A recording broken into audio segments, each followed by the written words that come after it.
si vous avez quoi que ce soit à demander, donc n'hésitez pas. Et de toute façon, Madame Roderer sera là pour m'aider s'il y a des questions que je zappe. Et on pourra faire en fin de présentation un petit retour sur les questions qu'on aurait potentiellement oubliées. Je suis sûr qu'on en oubliera. Alors, allez, on commence. Donc, hypertension et insuffisance cardiaque. Alors, vous allez voir que hypertension artérielle, j'ai pas souhaité finalement aborder l'hypertension artérielle toute seule, et j'ai abordé ça plutôt par l'intermédiaire du risque cardiovasculaire, parce que finalement, on ne peut pas séparer l'hypertension artérielle du risque cardiovasculaire. Alors, qu'est-ce que c'est que ce risque cardiovasculaire? Le risque cardiovasculaire, c'est le risque de survenue d'un événement cardiovasculaire dans un temps donné. Habituellement, on considère que le risque cardiovasculaire, on l'évalue à une échelle de 10 ans. Alors, ça ne couvre pas une vie, une échelle de 10 ans, mais il faut bien se fixer une limite, et donc on dit qu'on évalue ça par tranche de 10 ans. Et donc, qu'est-ce qu'on évalue sur ces 10 ans? Eh bien, on évalue le risque de survenue de problèmes coronariens, de l'infarctus, d'un infarctus, de l'angine de poitrine, des problèmes cérébrovasculaires, un accident vasculaire cérébral, un accident ischémique transitoire, des pathologies vasculaires périphériques comme les artériopathies des membres inférieurs, des troncs supraortiques, et également de l'insuffisance cardiaque. Maintenant, quels sont les types finalement de facteurs de risque qui vont médier ce risque cardiovasculaire? Il y en a de deux types. Le premier, c'est les facteurs de risque, ceux sur lesquels on ne peut pas vraiment agir. Il y a l'âge, effectivement, l'âge avance et on ne peut pas y faire grand-chose. Le sexe, c'est-à-dire en fait le fait d'être un homme qui nous rajoute un risque cardiovasculaire, et l'existence de maladies cardiovasculaires dans la famille, où là aussi il y a un côté finalement génétique qu'on ne peut pas modifier. Mais il faut mettre un petit bémol sur ce facteur de risque-là, c'est que dans les maladies cardiovasculaires qui surviennent dans la famille, il y a certes un petit peu de génétique, mais il y a aussi beaucoup d'habitudes alimentaires qui se transmettent, ou de mauvaises habitudes comme le tabac, qui ont tendance à se transmettre dans les familles. Donc, malgré tout, dans les maladies familiales cardiovasculaires, il peut y avoir des éléments très modifiables. Et puis, comme je vous l'ai dit, à côté des éléments qui ne sont pas modifiables, il y a des vrais éléments qui sont modifiables. Le tabagisme, on peut l'arrêter. Le diabète, ça se traite et on peut éviter d'arriver au stade du diabète, pour les diabètes de type 2 en tout cas. Le cholestérol, le surpoids, la sédentarité, et puis bien entendu, notre sujet principal, l'hypertension artérielle. Donc vous voyez, cette hypertension artérielle, elle est finalement partie prenante du risque cardiovasculaire, et c'est un élément du risque parmi d'autres. C'est un élément important d'ailleurs. Et quand on évalue finalement le risque cardiovasculaire, qu'est-ce qu'on fait? Eh bien, on a deux façons de faire. Alors, on peut compter sur les doigts. Plus il y a de doigts, plus il y a de risques. Et donc, par exemple, un doigt, c'est on n'est que hypertendu. Deux doigts, on va être hypertendu et on est un homme. Trois doigts, on est hypertendu, on est un homme et on a plus de 50 ans. Donc voilà, plus on ajoute finalement de facteurs de risque, plus le risque est élevé. C'est une façon de voir, elle est assez imprécise, et maintenant ce que l'on recommande finalement, c'est plutôt d'avoir, c'est pas grave, je suis allé un petit peu vite, attendez, voilà, plutôt d'avoir une approche intégrative, c'est-à-dire qu'on va mélanger tous les facteurs qui n'ont pas le même poids, et on va aboutir à l'évaluation d'un risque avec un pourcentage de survenue d'un événement particulier à 10 ans. Un exemple, je vous donne ici une échelle de risque qui intègre, vous le voyez sur la gauche, hop, je vais essayer de me servir de la petite souris. Non, elle n'est pas comme ça. Tac, voilà. Donc ici sur la gauche, vous avez la pression artérielle, le fait d'être fumeur, pas fumeur, d'être un homme, d'être une femme, bien entendu l'âge ici, et puis le cholestérol. Alors vous me direz, il manque le diabète, hein, il manque l'hérédité, oui, malgré tout, même ces échelles intégratives, des fois ne sont pas exhaustives. Et il peut manquer des facteurs de risque. Là, il manque le diabète en particulier parce qu'on considère que le diabète, de toute façon, va emmener les patients dans du très haut risque, donc du rouge, voire bordeaux foncé. Donc voilà pour l'évaluation du risque cardiovasculaire. Une autre façon qui est plus orientée vers l'hypertension artérielle, c'est qu'on peut aussi évaluer le risque en fonction du niveau de pression artérielle et du nombre de facteurs de risque. Donc là, ça mélange l'intégratif et puis le fait de compter tout simplement sur les doigts l'addition. Donc on va additionner ici les facteurs de risque. Et là, on n'est pas sur hypertension oui non, mais on est plus sur un degré d'hypertension avec une tension normale, normale haute, une hypertension artérielle de grade 1, de grade 2, de grade 3. Donc vous voyez, tout est possible et on peut mêler les différentes façons d'évaluer les risques. Là, donc, une évaluation qui est plus orientée vers l'hypertension artérielle. Hop là, je change de diapo, peut-être. Voilà. Maintenant, s'il y a un risque cardiovasculaire, ça veut dire donc qu'on peut prévenir probablement ce risque cardiovasculaire. Et eh bien, on va prévenir ce risque cardiovasculaire en premier lieu en identifiant les facteurs de risque. Vous les avez ici, hein, les facteurs de risque habituels, l'âge, le tabac, les antécédents familiaux, le diabète, l'hypertension artérielle, qu'elle soit traitée ou non. Le fait qu'une hypertension artérielle soit traitée ne change rien au fait que le risque est présent. Alors, il est moins présent si les chiffres sont bas, mais à chiffre égal, entre quelqu'un qui n'est pas hypertendu et quelqu'un qui est hypertendu, traité, bien contrôlé, eh bien malgré tout, l'hypertendu traité, bien contrôlé, garde un risque cardiovasculaire plus élevé. La dyslipidémie, hein, avoir du cholestérol, c'est pas bien, mais si on a du bon cholestérol, le HDL, et bien là par contre, ça peut être un facteur protecteur. Donc voilà, première étape de la prévention, c'est évaluer les facteurs de risque. Et quand on évalue ces facteurs de risque, il faut savoir que ça couvre une grande partie de la population française. Et voilà, un petit élément ici, hein, on pense qu'il y a à peu près actuellement 34% de la population française qui fume. On dénombre 8 millions de Français hypertendus et une étude qui avait été faite peu après l'année 2010 estimait plutôt à 13 millions les Français hypertendus, parce qu'il y a beaucoup également d'hypertendus qui ne se connaissent pas hypertendus. Il y a probablement autour de 1,5 million patients diabétiques, avec 90% qui sont des diabètes de type 2, donc qui ne sont pas insulino-requérants, même s'ils peuvent être traités par insuline. Et on pense que plus de 40% des sujets de plus de 50 ans ont une dyslipidémie qu'il faut traiter ou pas, mais en tout cas, ils ont vraisemblablement une dyslipidémie. Donc, l'évaluation des facteurs de risque, vraiment, c'est beaucoup de patients qui sont concernés. Et finalement, ça concerne tous les patients, quel que soit l'âge, que ce soit en prévention primaire, c'est-à-dire avant que les événements cardiovasculaires arrivent. La prévention primaire, c'est ça, hein, on n'a pas encore de maladie cardiovasculaire, on a des facteurs de risque et donc on veut éviter que ces maladies cardiovasculaires surviennent, ou dans le cadre de la prévention secondaire, où là, finalement, il y a déjà un premier événement, ce qu'on veut, c'est faire en sorte que ça ne s'aggrave pas.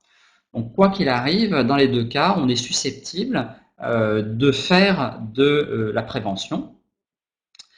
Cette prévention, eh bien, ça va nous amener à proposer des changements de comportement et on va avoir des implications, des interactions sur des thérapeutiques, sur des traitements qu'on va proposer. Mais il y a bien à la fois du comportement, de la règle hygiéno-diététique et de la thérapeutique, du médicament qu'on veut mettre en place. Les deux peuvent cohabiter, mais la diététique, souvent, les règles hygiéno-diététiques précèdent la mise en place des traitements, même pour l'hypertension artérielle. Et bien entendu, plus le risque est élevé, plus il y a facteur de risque, plus l'intervention est forte et plus l'intervention a des chances d'être efficace.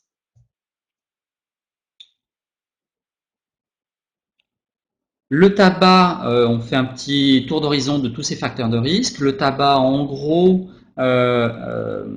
augmente de manière générale toutes les composantes du risque cardiovasculaire, mais principalement le risque d'infarctus et le risque d'artérite. Vous voyez, le risque d'infarctus, c'est multiplié par 5 et artérite entre 2 et 7 selon les données que l'on a. Bien entendu, plus le facteur de risque survient précocement dans la vie du patient, donc en l'occurrence plus on fume jeune, plus le risque est élevé au long cours. Donc chez ces patients, dont les patients hypertendus, eh bien, le tabac, c'est impératif de pouvoir le faire stopper. Tout simplement, on l'a vu, comme le risque cardiovasculaire, c'est pas un risque sur une maladie, l'hypertension artérielle, c'est le tout globalement.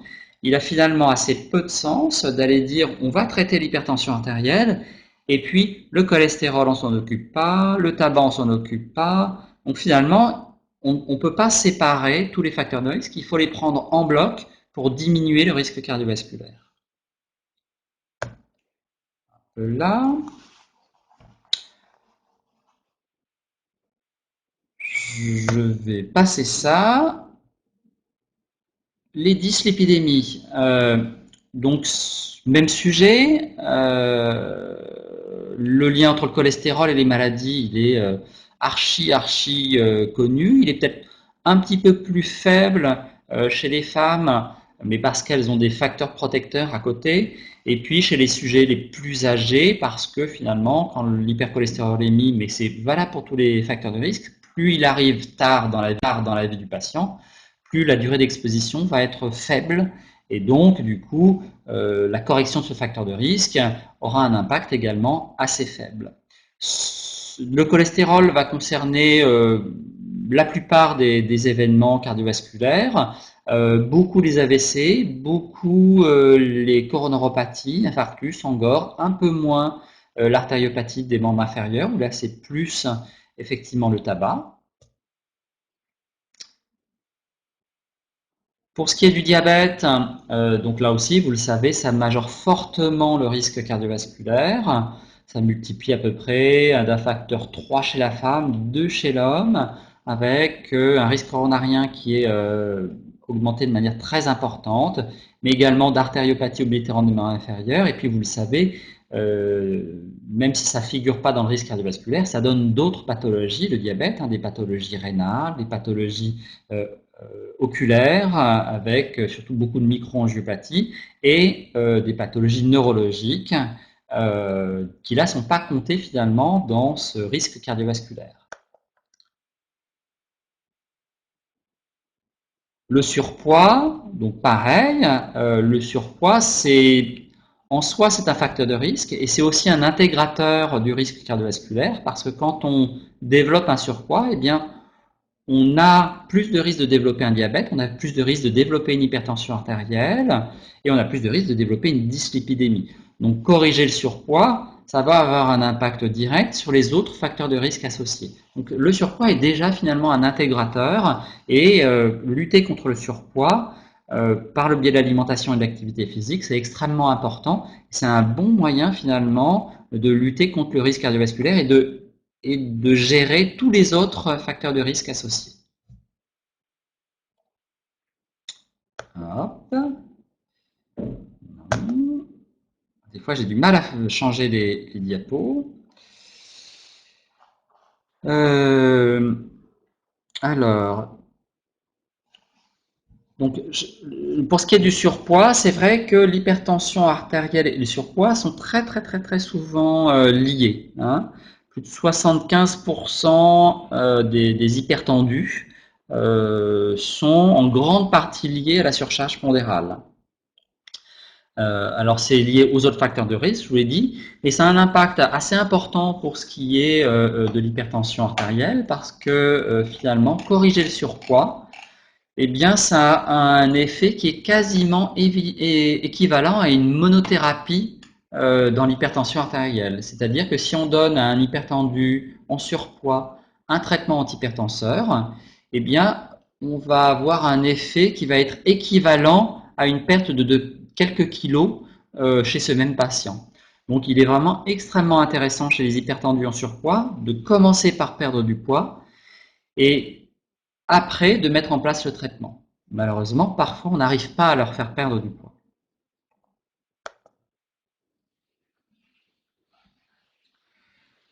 Donc vous connaissez ce profil particulier de surpoids. Vous avez ici le profil gynoïde, donc où le poids est réparti plutôt sur la partie basse du cœur, qui finalement présente un profil en termes de risque cardiovasculaire assez, en tout cas qui n'est pas défavorable, puisque ça n'est pas associé à des anomalies du cholestérol ou à un risque de développer du diabète ou un risque de développer une hypertension artérielle. L'obésité qui est vraiment plus problématique, c'est l'obésité androïde qui va plutôt se concentrer ici, sur le ventre. Et souvent, c'est ces gros messieurs avec un gros ventre. On peut avoir des dames aussi comme ça. Et c'est vraiment cette adiposité au niveau abdominal qui présente le plus de risques de développer des maladies cardiovasculaires. Là. On en vient maintenant à l'hypertension artérielle. Alors, vous l'avez vu, l'hypertension artérielle, on intègre ça à l'ensemble des facteurs de risque. Et quand on fait un petit peu le point dans le monde sur la mortalité finalement attribuable à telle ou telle maladie, tel ou tel facteur de risque, et bien vous voyez que sur une publication qui est déjà ancienne, mais qui concerne le monde entier, avec 55 millions quand même de personnes qui avaient été répertoriées, eh bien vous voyez que dans le monde entier, l'hypertension artérielle, finalement, c'est la première cause de décès. Et ça, finalement, qu'on soit dans une région à développement, qu'on soit dans une région en voie de développement ou en développement déjà bien acquis ou dans des pays fortement industrialisés. Donc, quel que soit l'endroit, finalement, l'hypertension artérielle reste une maladie qui tue et qui tue beaucoup, beaucoup, beaucoup. Et ça, loin devant le tabac, loin devant l'hypercholestérolémie. Bien entendu, si on va sur des régions en voie de développement, il est évident que le faible poids corporel, donc les problèmes nutritionnels ou les maladies transmissibles type VIH, sont des maladies qui vont plus tuer dans ces pays particuliers. Mais de manière générale sur la planète, l'hypertension artérielle, c'est le plus grand serial killer que l'on connaisse.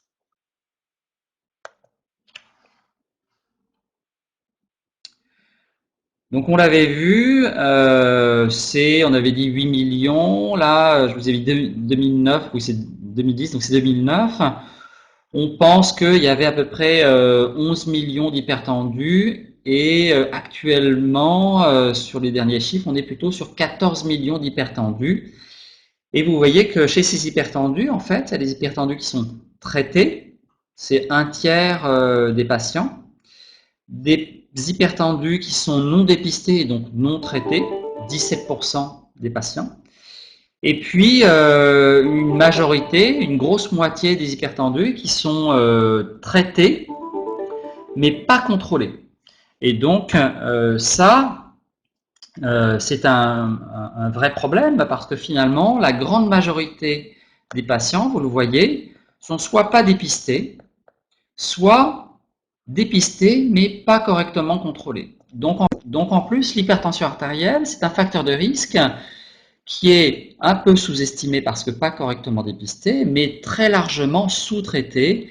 Et au fil des années, en toute honnêteté, on n'a pas l'impression que les choses s'améliorent beaucoup, malgré les campagnes d'information, malgré tout ce qui a été fait par les pouvoirs publics et les sociétés savantes. Finalement, on voit assez peu d'amélioration en termes de contrôle de l'hypertension artérielle. Donc ça, c'est vraiment une problématique extrêmement importante.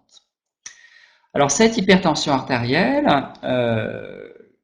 comment est-ce qu'elle se définit? Alors je ne vous l'ai pas mis pour temps, mais ça va arriver normalement. Donc, on considère qu'une hypertension artérielle, c'est un chiffre de tension qui dépasse 140 et ou 90 mm de mercure. Donc, je vous montrerai une courbe de pression artérielle après. Donc, 140, c'est la pression artérielle systolique. 90, c'est la pression artérielle diastolique. Donc, au-dessus de 90 pour la diastolique, on est hypertendu. Au-dessus de 140 pour la systolique, on est hypertendu. Une seule augmentation, un seul chiffre au-dessus suffit à être hypertendu. Donc, on peut être hypertendu à 95 par 130 mm de mercure. On est hypertendu, c'est une HTA diastolique. On peut être hypertendu à 75 par 150 mm de mercure. On a une hypertension artérielle qui est systolique pure. Et puis, on peut être hypertendu à 145 par 95 mm de mercure. On a une hypertension artérielle qui est systolo-diastolique. Au cours du temps, on sait que les chiffres de pression artérielle, qu'on soit hypertendu ou pas, de toute façon, ont tendance à se modifier avec les années. Et ce qui se passe chez toutes les personnes, c'est qu'il existe une bascule à peu près entre 50 et 60 ans, avec vers 50-60 ans une hypertension artérielle et des chiffres de systolique qui ont tendance à monter inexorablement. Et à 50-60 ans, on voit que d'un coup, hop, la diastolique a tendance à diminuer. Donc ça, ce que ça veut dire, c'est que en fait, on change progressivement de maladie vers la cinquantaine, la soixantaine. Et on passe d'une hypertension artérielle qui est souvent systolo-diastolique, qui est fortement liée à l'obésité, aux facteurs de risque que vous connaissez, donc obésité, hypercholestérolémie, diabète, donc une hypertension artérielle qui est plus métabolique, et on passe vers une hypertension artérielle qui est purement systolique, où en fait on a dégradé l'état des artères pendant des années, voire des décennies, et les artères se rigidifient, et on obtient une hypertension artérielle qui n'est plus métabolique, mais qui est plutôt vasculaire, où là on a des artères rigides, et c'est l'hypertension artérielle systolique du sujet âgé. Donc on a une hypertension qui va changer avec le temps. Mais la définition, cela dit, reste exactement la même. Le seuil, c'est 140/90 pour définir une hypertension artérielle. Alors, si on doit définir une hypertension artérielle, il faut mesurer cette pression artérielle. Comment est-ce qu'on fait? On le fait principalement en consultation, ou vous pouvez le faire, bien entendu, également avant une consultation si vous êtes une infirmière à l'hôpital sur des explorations fonctionnelles. C'est vous qui allez mesurer la pression artérielle, ou au domicile du patient si on vous le demande, ou dans le service hospitalier, quel qu'il soit. Comment est-ce qu'on mesure une pression artérielle? Première chose, on doit être au repos au moins pendant 5 minutes. Je vous rassure, ce n'est pas vous qui devez être au repos, c'est le patient qui doit être au repos pendant 5 minutes. Ça peut être en position assise ou allongée, mais la position assise est tout à fait valable. La première fois qu'on mesure la pression artérielle, on doit mesurer la pression artérielle aux deux bras pour voir s'il y a une asymétrie. Et s'il y a une asymétrie, en gros jusqu'à 10-20 mm de mercure, 10 mm de mercure, on va dire, jusqu'à 10 mm de mercure d'asymétrie, ça reste normal. Au-dessus, ça peut devenir pathologique et en tout cas, il faut signaler l'asymétrie. Quoi qu'il arrive, on va mesurer derrière toujours la pression artérielle sur le bras qui donne la pression la plus élevée. Donc si vous avez 135/85 d'un côté, 145/85 de l'autre, que le 145/85 c'est sur le bras droit, et bien la pression artérielle devra être mesurée toujours sur le bras droit. On va du côté le plus péjoratif. On a donné 5 minutes de repos, on sait quel est le bon bras pour mesurer la pression artérielle. Maintenant, on va pouvoir effectuer nos mesures et on va faire 3 mesures successives avec 1 ou 2 minutes d'intervalle. 1 minute d'intervalle peut être largement suffisant.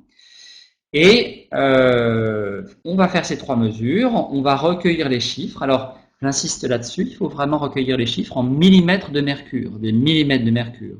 C'est-à-dire que 13,8, c'est pas possible, ça n'existe pas. Aucun appareil de tension ne va vous donner 13,8 comme pression artérielle. Ça, c'est des centimètres de mercure, c'est une unité qui n'est pas utilisée.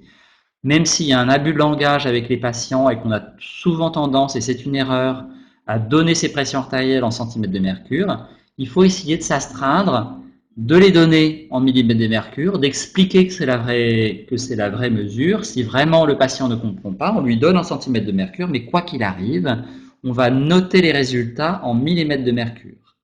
Et autre chose importante, on ne doit pas arrondir les chiffres. Si c'est 134,81 mm de mercure, eh bien on va marquer 134,81 mm de mercure. Donc pour chaque mesure, chaque mesure, sur ces 3 mesures, on va marquer le chiffre complet en millimètres de mercure non arrondi. Et à la fin, ce que l'on va utiliser, eh bien c'est la moyenne de ces 3 chiffres. Lorsque l'on mesure en consultation ces chiffres tensionnels, donc la norme, enfin ce qui définit l'hypertension artérielle, je vous l'ai dit, c'est 140/90. Donc supérieur ou égal à 140 et ou 90, on a une hypertension artérielle. Je vous accorde qu'elle n'est pas très sévère si elle est à 140/90, mais on a le diagnostic d'hypertension artérielle et on peut ensuite travailler avec ce diagnostic. L'intérêt de la mesure en consultation de la pression artérielle, c'est qu'on peut associer souvent une recherche d'hypotension orthostatique. Et ça peut nous aider, notamment chez les sujets âgés, parce que ces patients ont tendance à développer des hypotensions orthostatiques. Et donc, si on est amené à traiter une hypertension artérielle, il est important de connaître au préalable s'il existe une hypotension orthostatique, parce qu'on sera beaucoup plus prudent pour mettre en place un traitement en cas d'hypotension qu'en l'absence d'hypotension. Je regarde là du coup en même temps le chat. Bon, je pense que ce qu'on fera, c'est qu'on va garder peut-être quelques minutes à la fin pour répondre aux questions. C'est peut-être plus simple pour moi. Et je fais confiance à Florence pour qu'elle nous collige un petit peu les principales questions qui seront tombées. Là, je vois, oui, mais le tabac est un facteur favorisant l'HAT, je pense que c'est l'HTA. Donc on répondra à tout ça à la fin si vous le voulez bien. Allez, diapo suivante. Je vous avais dit que je vous montrerai une courbe de pression artérielle. Alors, une courbe de pression artérielle, ça se présente comme ça. Vous voyez, hop, non, hop, la petite souris, la souris, la souris, la souris. Donc vous voyez, hein, vous avez en bleu une courbe de pression artérielle qui est une courbe de pression sur l'artère radiale. Voilà, ça se présente comme ça. Le haut, c'est la systolique.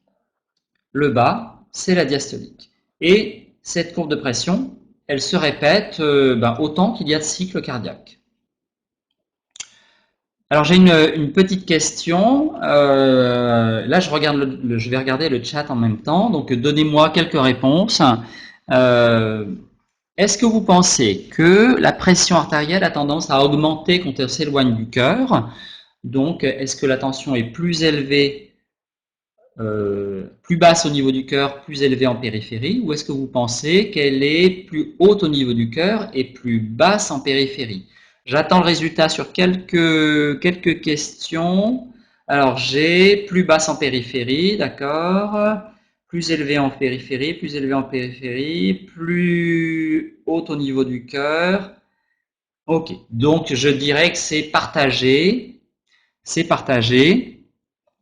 Alors, je vais vous donner la réponse. En fait, la pression artérielle a tendance à augmenter du centre vers la périphérie. Et c'est pour ça que je vous donne cette petite courbe, parce qu'en fait, vous remarquez, vous avez deux courbes ici.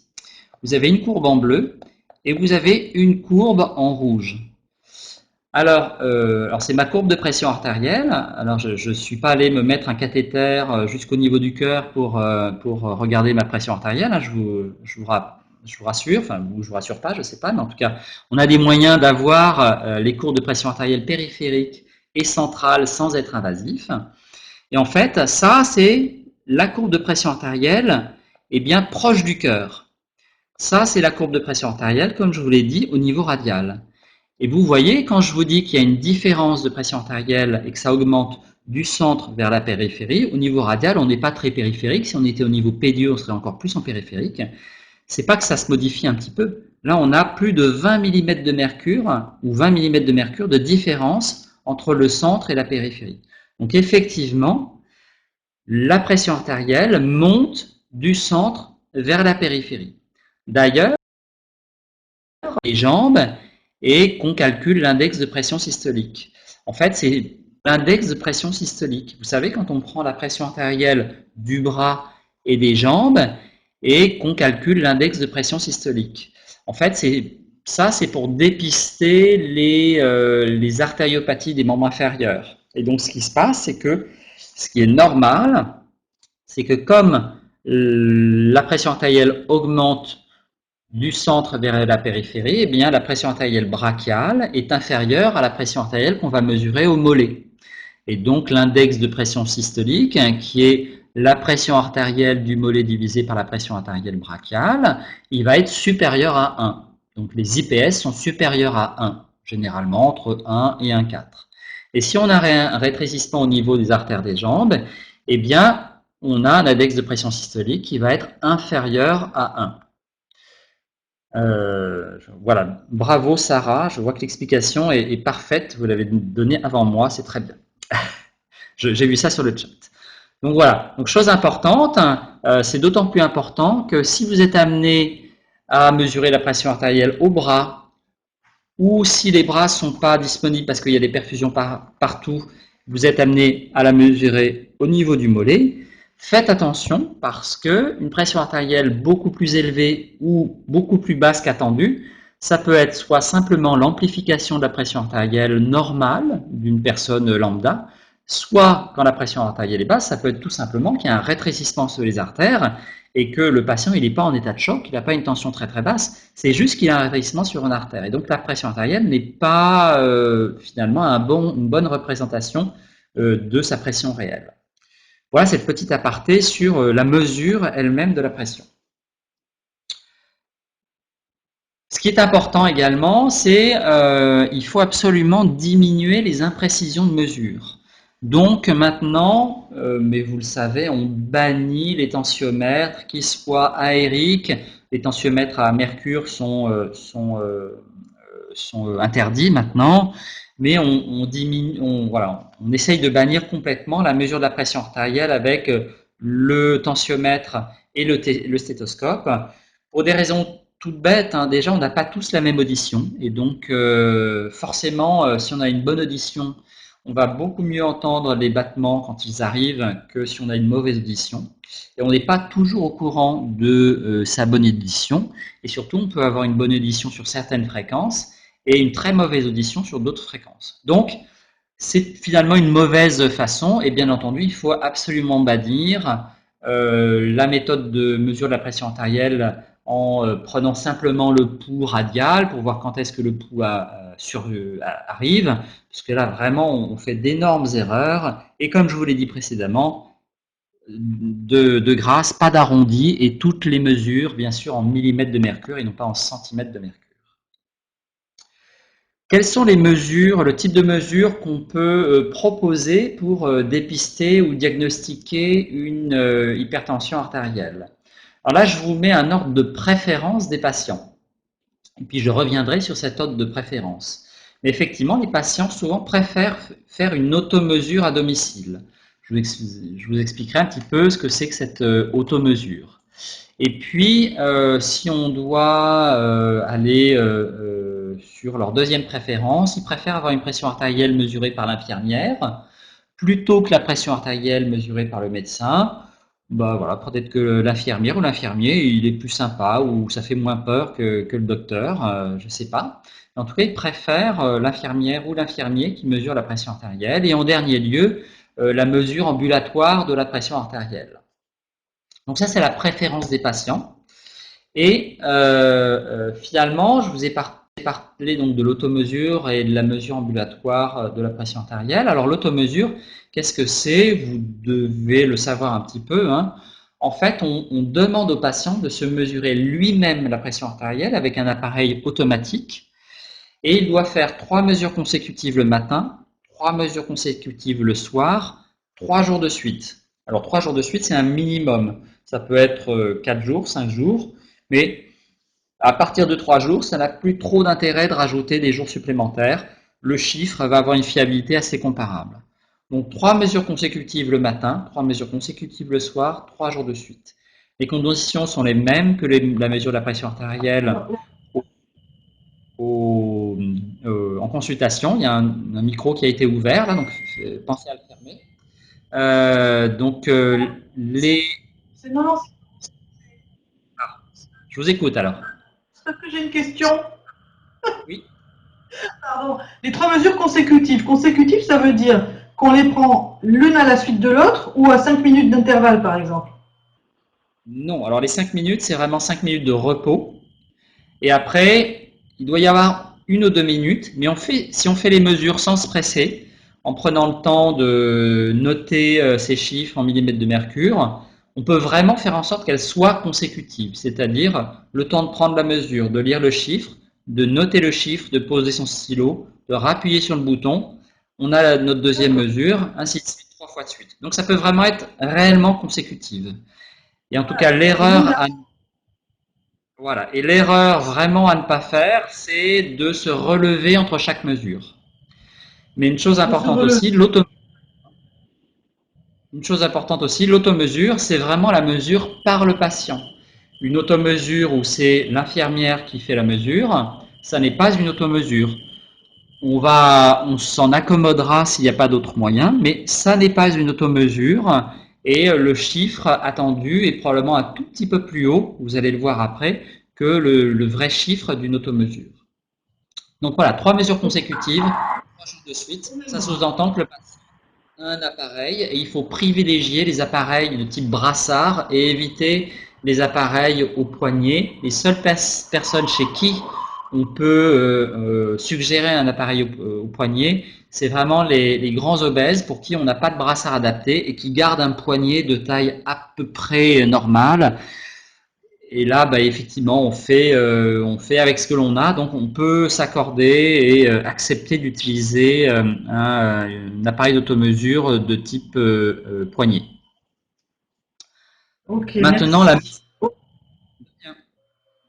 la MAPA, ou mesure ambulatoire de la pression artérielle. Donc, c'est un appareil qui va mesurer automatiquement, cette fois toutes les demi-heures la journée et toutes les 3/4 d'heure la nuit, la pression artérielle. Donc, il y a quand même une quarantaine de mesures, un peu plus même. Là, le patient n'a pas d'action particulière sur la mesure de la pression artérielle, ne connaît pas le chiffre. L'inconvénient, vous voyez bien, c'est pour ça d'ailleurs que c'est mal toléré, hein, c'est que on a quand même pendant 24 heures, toutes les demi-heures ou tous les 3/4 d'heure, une mesure de pression artérielle. Et la nuit, il faut bien avouer que c'est un petit peu dérangeant pour dormir. Donc c'est pour ça que finalement c'est moins bien toléré. Mais finalement, les mesures les plus fiables, c'est ces deux-là. C'est ces deux-là. Alors la MAPA, on peut l'utiliser 1 ou 2 fois, puis rapidement le patient il va dire non, non, c'est gentil, mais oubliez-moi pour la MAPA, je vais faire autrement. Et puis l'automesure, par contre, à la fois c'est la plus fiable et on peut la répéter de manière indéfinie, c'est-à-dire qu'on peut régulièrement demander des automesures aux patients s'ils savent faire. Et en plus, ça a une vertu éducative, c'est-à-dire qu'il voit son chiffre tensionnel et il voit l'effet de ses traitements ou de ces mesures hygiéno-diététiques qu'il aura prises sur son niveau tensionnel. Donc ça a une vraie vertu éducative. Après, il ne faut pas en abuser parce qu'au bout d'un moment, se prendre tout le temps la pression artérielle, ça devient quand même un petit peu anxiogène, il faut bien le dire. Donc ça, c'est la MAPA, l'automesure. Une fois qu'on a fait le diagnostic d'hypertension artérielle en consultation, eh bien, on va pouvoir conforter ce diagnostic avec une automesure ou une MAPA. Voilà, donc encore une fois, la mesure de la pression artérielle au cabinet, c'est la référence. C'est à partir de ça qu'on va débuter notre démarche diagnostique. En plus, ça nous permet de diagnostiquer une éventuelle hypotension orthostatique qui va nous rendre plus ou moins prudents selon qu'elle existe ou pas sur la mise en place du traitement.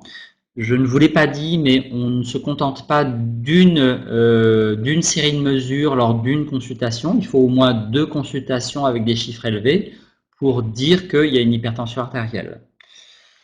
Et puis derrière, souvent, on va proposer une MAPA ou une automesure pour conforter le diagnostic quand on a des chiffres un petit peu limites ou pour conforter le diagnostic principalement. Alors, pourquoi on a besoin de conforter ce diagnostic? Pour une raison assez simple, qui est que il y a des patients qui ont des hypertensions artérielles dites de consultation. On appelait ça auparavant les HTA blouse blanche. Et donc ces hypertensions artérielles de consultation, eh bien, elles se présentent de la manière suivante, c'est-à-dire que vous avez une pression artérielle en consultation qui est supérieure à 140/90, mais lorsque vous faites une automesure à domicile, eh bien, elle est inférieure à 135/85. Alors là, petite chose à préciser, je vous l'avais dit tout à l'heure, selon qui mesure et les circonstances que l'on mesure, en fait, les chiffres ne sont pas pareils. Et bien là, vous avez la traduction évidente que les chiffres ne sont pas pareils. C'est-à-dire que le 140/90 de la consultation, en présence du docteur, à la maison, sans infirmière, sans docteur, avec un patient qui est habitué à son appareil, l'équivalent c'est 135/85. Donc on ne va pas raisonner sur les mêmes chiffres. Donc on peut avoir effectivement une pression artérielle élevée en consultation, mais finalement tout à fait normale en automesure. Et dans ce cas-là, on considère que c'est une HTA de consultation, et comme on ne passe pas sa vie en consultation, eh bien, on n'a pas de raison de traiter cette hypertension artérielle. On peut la surveiller, on peut la suivre, parce que souvent les HTA de consultation développent des hypertensions artérielles standards, habituelles par la suite, mais en tout cas, une HTA de consultation ne va pas être traitée. On peut avoir le cas de figure où en consultation on a moins de 140/90 et en automesure on a moins de 135/85, et là on confirme bien, l'HTA elle est parfaitement contrôlée, mais souvent quand elle est contrôlée en consultation, ce n'est pas la peine d'aller faire une automesure la plupart du temps. On peut avoir une hypertension artérielle qui n'est pas contrôlée en consultation, on veut savoir si c'est une HTA de consultation, on fait une automesure et finalement on a une pression artérielle qui est supérieure à 135/85, donc on dit oui, là on peut y aller sans aucun problème, on a bel et bien une hypertension artérielle qui n'est pas contrôlée, donc il faut majorer les traitements. Et puis on a un petit mouton à 5 pattes qui est l'HTA masqué, où là on est un petit peu embêté parce qu'on a l'impression que c'est contrôlé en consultation, on a moins de 140/90, et quand on a une mesure en automesure, eh bien on trouve des tensions qui sont plutôt trop élevées. Alors souvent c'est à la limite, pour l'instant on n'a pas d'indication à traiter ce type d'hypertension, mais clairement ça survient plutôt chez des patients qui ont des hauts risques cardiovasculaires, qui ont déjà des maladies cardiovasculaires avérées, et donc de toute façon ça signe un risque particulièrement élevé, c'est des gens qu'on doit suivre de manière assez rapprochée.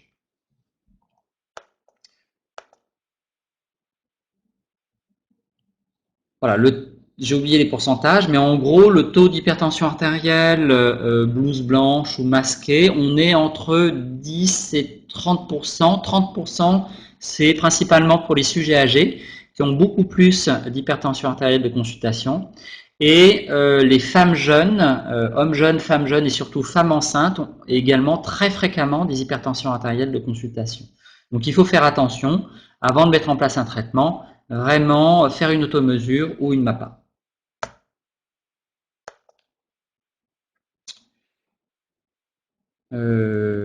Hop, allez, voilà. Juste pour vous dire que c'est ce que je vous ai dit tout à l'heure, l'HTA masqué, ça signe quand même un risque cardiovasculaire très élevé. Pour autant, on ne va pas nécessairement majorer le traitement antihypertenseur. On va essayer de se focaliser sur d'autres aspects du risque cardiovasculaire.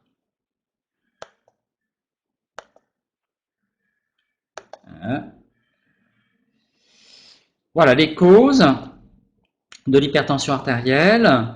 En gros, 95% des hypertendus sont dits essentiels, c'est-à-dire qu'il n'y a pas de maladie bien spécifique qui soit individualisable.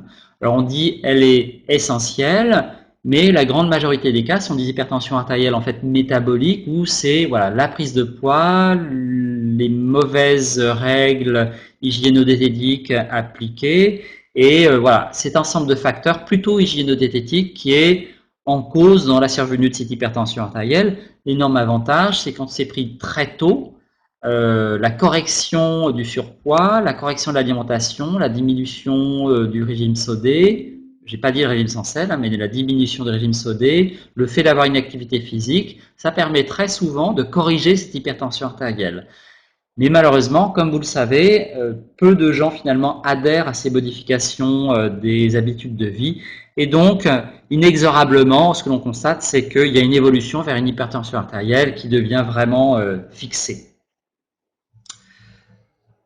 Et dans 5% des cas, eh bien, il y a une HTA qui est une HTA plutôt secondaire, où là, il y a vraiment une maladie qui est individualisable. Je vous ai listé là les principales HTA secondaires. Vous avez les HTA rénovasculaires, et donc là, ce qu'il se passe, c'est qu'il y a un rétrécissement sur une ou plusieurs artères rénales. Nous avons 2 reins, chaque rein a 1, 2, voire 3 artères rénales.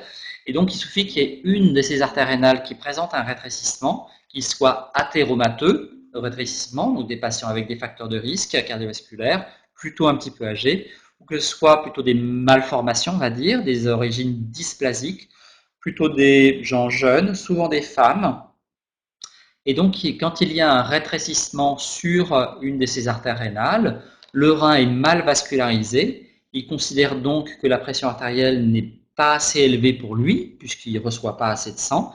Et donc, il va relarguer des facteurs de la rénine, de l'angiotensine, de l'aldostérone, qui vont augmenter la volémie, augmenter le volume sanguin et augmenter également la pression artérielle pour recevoir plus de sang. Donc c'est une réaction finalement normale à une situation pathologique. Donc ça, c'est une HTA rénovasculaire.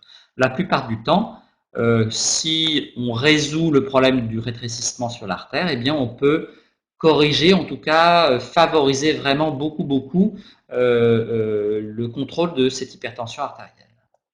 Il y a maintenant des HTA qui sont plutôt hormonales. Beaucoup de ces HTA sont liés par les surrénales. Vous avez la médullosurrénale avec le phéochromocytome. On relargue des catécholamines, de l'adrénaline, de la noradrénaline qui font monter la pression artérielle. On a les corticosurrénales avec l'adénome de Cône ou l'hyperplasie des surrénales. Donc là, on va relarguer plutôt de l'aldostérone, le même médiateur que l'HTA rénovasculaire, mais là, l'aldostérone est relarguée directement, alors que là, c'est relargué parce que le rein le demande par l'intermédiaire de la rénine. On a le syndrome de Cushing, où là, c'est des corticostéroïdes qui sont relargués, donc du cortisol. On peut avoir le même syndrome de Cushing avec l'hypertension artérielle secondaire par l'utilisation de corticoïdes, par exemple. L'utilisation au long cours de corticoïdes, IV ou par voie orale, peut donner de l'hypertension artérielle. Et dans les autres maladies hormonales, eh bien, on a l'hyperthyroïdie également. Autre source très fréquente d'hypertension artérielle, c'est d'ailleurs peut-être la plus fréquente, c'est l'hypertension artérielle d'origine rénale. Et là, toutes les pathologies rénales chroniques, l'insuffisance rénale chronique, par les difficultés en fait de régulation du volume sanguin et par l'anomalie de fonctionnement du rein, eh bien, va provoquer ou majorer une hypertension artérielle. Quand je dis majorer, ça veut dire qu'on peut avoir une hypertension artérielle qui n'est pas du tout d'origine rénale, qui entraîne une maladie rénale, cette même maladie rénale aggravant cette hypertension artérielle. C'est un espèce de cercle vicieux, vous voyez, qui ensuite est finalement impossible à casser, finalement. Et puis, extrêmement important pour vous, les hypertensions artérielles iatrogènes. Alors, je dis extrêmement important pour vous, parce que c'est des choses que vous pouvez repérer, ça, dans votre dans votre pratique, et notamment dans la pratique au domicile du patient, parce que il peut y avoir de l'automédication, ou il peut y avoir des médicaments comme la pilule par exemple, où finalement c'est tellement peu considéré comme un médicament par la patiente, en l'occurrence la patiente, que des fois la patiente oublie de dire qu'elle prend ça comme traitement. Or, les pilules œstroprogestatives, quand ils contiennent des œstrogènes, eh bien ça peut faire monter la pression artérielle, ça peut même beaucoup faire monter la pression artérielle. Et les femmes jeunes hypertendues, la plupart du temps, l'origine de l'hypertension artérielle, c'est la pilule. Alors, j'imagine qu'il y a beaucoup de jeunes femmes chez vous, donc celles qui prennent la pilule, si vous prenez des œstrogènes, sachez que votre généraliste ou votre gynécologue qui vous a prescrit cette pilule, normalement, il doit, vérifier le cholestérol, 2, vérifier la pression artérielle, et il doit le vérifier avant la mise en place de la pilule et après la mise en place de la pilule, et il y a également la glycémie qui est vérifiée. Et ça, on doit la vérifier normalement régulièrement, à lui de choisir si c'est une fois par an ou si c'est plus espacé. Mais en tout cas, on doit vérifier ces éléments-là parce que ça reste assez fréquent et c'est quand même bête de rester avec une contraception, une pression artérielle élevée et donc on majore son risque cardiovasculaire alors qu'il n'y avait pas lieu de majorer ce risque cardiovasculaire si on avait fait autrement. Donc voilà, chose importante, la pilule. Attention également, la consommation d'anti-inflammatoires. Il y a beaucoup d'automodication sur la consommation des anti-inflammatoires. Donc ça, c'est quelque chose que vous pouvez vraiment aborder quand vous allez au domicile du patient. Vous voyez finalement quels sont les traitements qu'ils prennent et qui ne signalent pas nécessairement au médecin traitant derrière. Les corticoïdes, là par contre, généralement, on est au courant quand le patient prend des corticoïdes. C'est rarement de l'automédication. Et puis, un petit élément amusant, voilà, la consommation de réglisse, c'est également fortement pourvoyeur, alors il faut en consommer quand même pas mal, mais c'est fortement pourvoyeur d'hypertension artérielle. Le principal médiateur de cette hypertension artérielle par la réglisse, c'est en fait la glycérésine et ça se trouve dans les boissons que l'on appelle l'anthésite. Donc ça se retrouve encore dans certains supermarché, vous allez lever de l'anthésite, c'est de la réglisse en forme liquide et on s'en boit des sirops comme ça. Et certaines personnes âgées qui aiment bien avoir un petit goût dans leur eau, parfois prennent de l'anthésite. Cette anthésite, vraiment, ça va donner des hypertensions artérielles, ça va donner des hypertensions artérielles qui ressemblent comme 2 gouttes d'eau à un adénome de Cône ou une hyperplasie des surrénales. Ça donne exactement la même chose. Donc voilà pour les principales causes secondaires. Hop. Maintenant, les traitements. Alors, je vous l'ai dit tout à l'heure, beaucoup de nos hypertendus sont des hypertendus métaboliques où finalement la surcharge pondérale, c'est la première cause de l'hypertension artérielle. Et je vous ai dit que la surcharge pondérale, si on la corrige, eh bien, finalement, on arrive quasiment à une monothérapie à faire à égalité de jeu avec un comprimé d'antihypertenseur.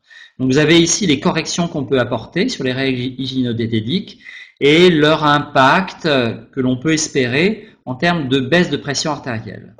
Donc vous voyez, corriger le surpoids, et corriger le surpoids, c'est on obtient l'effet avec une perte de 5 à 6 kg seulement. Ce qui ne veut pas dire qu'on ne peut pas baisser plus, mais déjà avec 5-6 kg de baisse de poids, on obtient l'effet escompté en termes de pression artérielle. Et vous voyez que ça peut corriger la pression artérielle entre 5 et 20 mm de mercure. Donc c'est vraiment assez important. Bien entendu, ça ne fonctionne que si on a un surpoids, ça va de soi. Pour ce qui est du régime peu salé, là encore, on ne recommande pas du tout de faire un régime sans sel, et diminuer sa consommation de sel n'a de sens que si elle est trop élevée au début. Donc si on mange 12 grammes de sel par jour, effectivement, passer à 6 grammes, mais même 7 grammes de sel, il y a de fortes chances que ça baisse notre pression artérielle. Si on est déjà à 6-7 grammes de sel par jour, en termes de consommation habituelle, baisser plus sa consommation sodée n'aura pas beaucoup d'intérêt. Et tout ce que ça fera que la nourriture n'aura pas beaucoup de goût et les gens vont finalement moins manger avec un moins bon appétit et ils risquent de perdre l'appétit à cause de ça. Ce qui est plutôt un vrai problème chez les personnes âgées. Donc, pas de régime sans sel et baisser la consommation de sel n'a de sens que si effectivement on consomme trop de sel à la base. Diminuer la consommation d'alcool, alors il faut le faire, mais on a peu d'espoir en termes de baisse tensionnelle. Vous voyez, entre 2 et 4 mm de mercure, c'est pas grand-chose. Reprendre l'activité physique, c'est plutôt assez intéressant et souvent ça se couple avec la correction finalement de la surcharge pondérale. Et voilà, on peut espérer jusqu'à 9 mm de mercure, ce qui est quand même pas, c'est pas rien, surtout si on somme toutes les actions qu'on peut avoir. Et puis le fameux régime méditerranéen avec du calcium, beaucoup de légumes, de fruits, peu de graisses saturées, eh bien, ça a des actions pas seulement, bien sûr, culinaires, mais ça a des actions sur le poids. On va manger de facto moins salé. On va, pas forcément faire plus d'efforts, mais souvent quand on fait cet effort d'un régime méditerranéen, on l'associe avec un petit peu de sport. Et ça a un vrai intérêt en termes d'impact sur l'hypertension artérielle, quasiment l'équivalent d'une monothérapie dans l'HTA. Maintenant, qu'est-ce qu'on utilise la plupart du temps comme traitement? Eh bien, on utilise ces classes thérapeutiques que je vous ai mis là. Je vais vous les détailler un tout petit peu par la suite. Des bêta-bloquants, des antagonistes des récepteurs angiotensine 2, des inhibiteurs de l'enzyme de conversion, des diurétiques, la plupart du temps thiazidiques, des antagonistes calciques. On va prendre un par un les traitements et en premier lieu, on va regarder les bêta-bloquants. Alors pour ce qui est des bêta-bloquants, voilà, souvent ils se terminent en LOL, hein, naténolol, nébivolol. Le mécanisme, c'est que ça empêche la fixation des catécholamines sur les récepteurs. Ça a un effet inotrope négatif, ça diminue la contraction du cœur. Chronotrope négatif, ça diminue la fréquence cardiaque. Batmotrope négatif, ça diminue l'excitabilité du cœur, le fait de faire des extrasystoles. Dromotrope négatif, ça diminue la conduction du cœur. Les principaux effets indésirables, c'est la bradycardie, hein, le cœur lent. Potentiellement, ça peut donner des hypotensions, ça peut donner des syncopes si on a des troubles de la conduction cardiaque initialement. Un syndrome de Raynaud, c'est les mains qui deviennent très très douloureuses et toutes blanches, toutes froides lorsqu'on est exposé au froid, donc principalement l'hiver.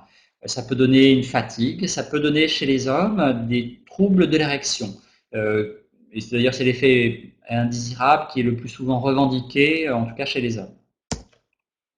Maintenant, les artans, ARA2, donc c'est valsartan, candesartan. Le mécanisme, c'est que ça empêche l'action de l'angiotensine 2 sur son récepteur. Et l'angiotensine 2, eh bien, c'est une hormone qui, vous l'avez vu probablement l'an dernier, agit sur le système rénine, angiotensine, aldostérone et va aboutir à une vasoconstriction, à une rétention hydrosodiée et donc à une augmentation de la pression artérielle. Donc l'effet principal, c'est principalement que ça va empêcher une vasoconstriction et ça va même donner une vasodilatation. Et ce que cela donne comme effet indésirable? Une hypercalémie potentiellement, une insuffisance rénale aiguë, une hypotension. Les IEC, inhibiteurs d'enzymes de conversion, ils se terminent en pril, ramipril, périndopril, fosinopril, lisinopril, peu importe. Ça empêche la transformation de l'angiotensine 1 en angiotensine 2, donc ça agit un petit peu avant les artans. Pareil, ça provoque une vasodilatation. Ça va donner les mêmes effets indésirables que les artans, avec un effet indésirable en tout. C'est une toux sèche qui est réversible à l'arrêt du traitement. Donc c'est un effet indésirable qui est pas forcément très fréquent, mais des fois le patient lui-même ne s'en plaint pas. Il a une petite toux sèche qui est apparue, il fait avec, et vous pouvez le constater dans votre quotidien si vous constatez qu'après la venue chez le médecin généraliste ou chez le médecin spécialiste et après le changement de traitement, eh bien, le patient se met à tousser, à avoir une petite toux sèche. Peut-être qu'il prend des IEC et vous pouvez dès lors le signaler au médecin et au patient en posant la question, est-ce que par hasard ça ne peut pas être ça? Les diurétiques, donc principalement les diurétiques thiazidiques. D'ailleurs là, le furosémine n'est pas un diurétique thiazidique, l'indapamide oui, l'hydrochlorothiazide oui, Mais lui, là, je vous l'ai mis, c'est pas vrai. Ça, qu'est-ce que ça fait? Ça empêche la recapture du sodium, donc au niveau des tubules rénaux. Donc en fait, comme ça empêche la recapture du sodium, ça empêche la recapture de l'eau, et on diminue la quantité d'eau que l'on a dans le cœur et donc dans les vaisseaux. Et ce que ça fait, c'est que ça baisse la volémie, ça provoque également une vasodilatation. Donc ça va baisser la pression artérielle. Les effets indésirables, principalement l'hypokaliémie, l'hypotension et encore une fois, l'insuffisance rénale. Les antagonistes calciques, alors ils se finissent en dipine. L'amlodipine, l'ercanidipine, manidipine, donc généralement toujours en dipine. Ils peuvent être bradycardisants ou pas. Quand ils sont bradycardisants, en fait, il n'y en a que deux et ils ne se finissent pas en dipine. Ceux-là, ils se finissent, voilà, c'est diltiazème et verapamil. Comme leur nom l'indique, le fonctionnement, c'est que ça empêche la recapture du calcium, pardon, pas du sodium, ça empêche la recapture du calcium. Oh là, il y a une erreur là, ça c'est un copier-coller qui a mal fonctionné, donc ça empêche la recapture du calcium pardon, au niveau vasculaire et au niveau cardiaque, et ça peut provoquer une vasodilatation. Quand il y a des cœurs, eh bien ça va provoquer une bradycardie. Mais les dipines n'ont pas d'action au niveau du cœur et ça peut donner comme effet indésirable de l'hypotension, des œdèmes déclives. Pour le diltiazème, le verapamil, bien sûr une bradycardie. Pour le verapamil tout seul, une constipation.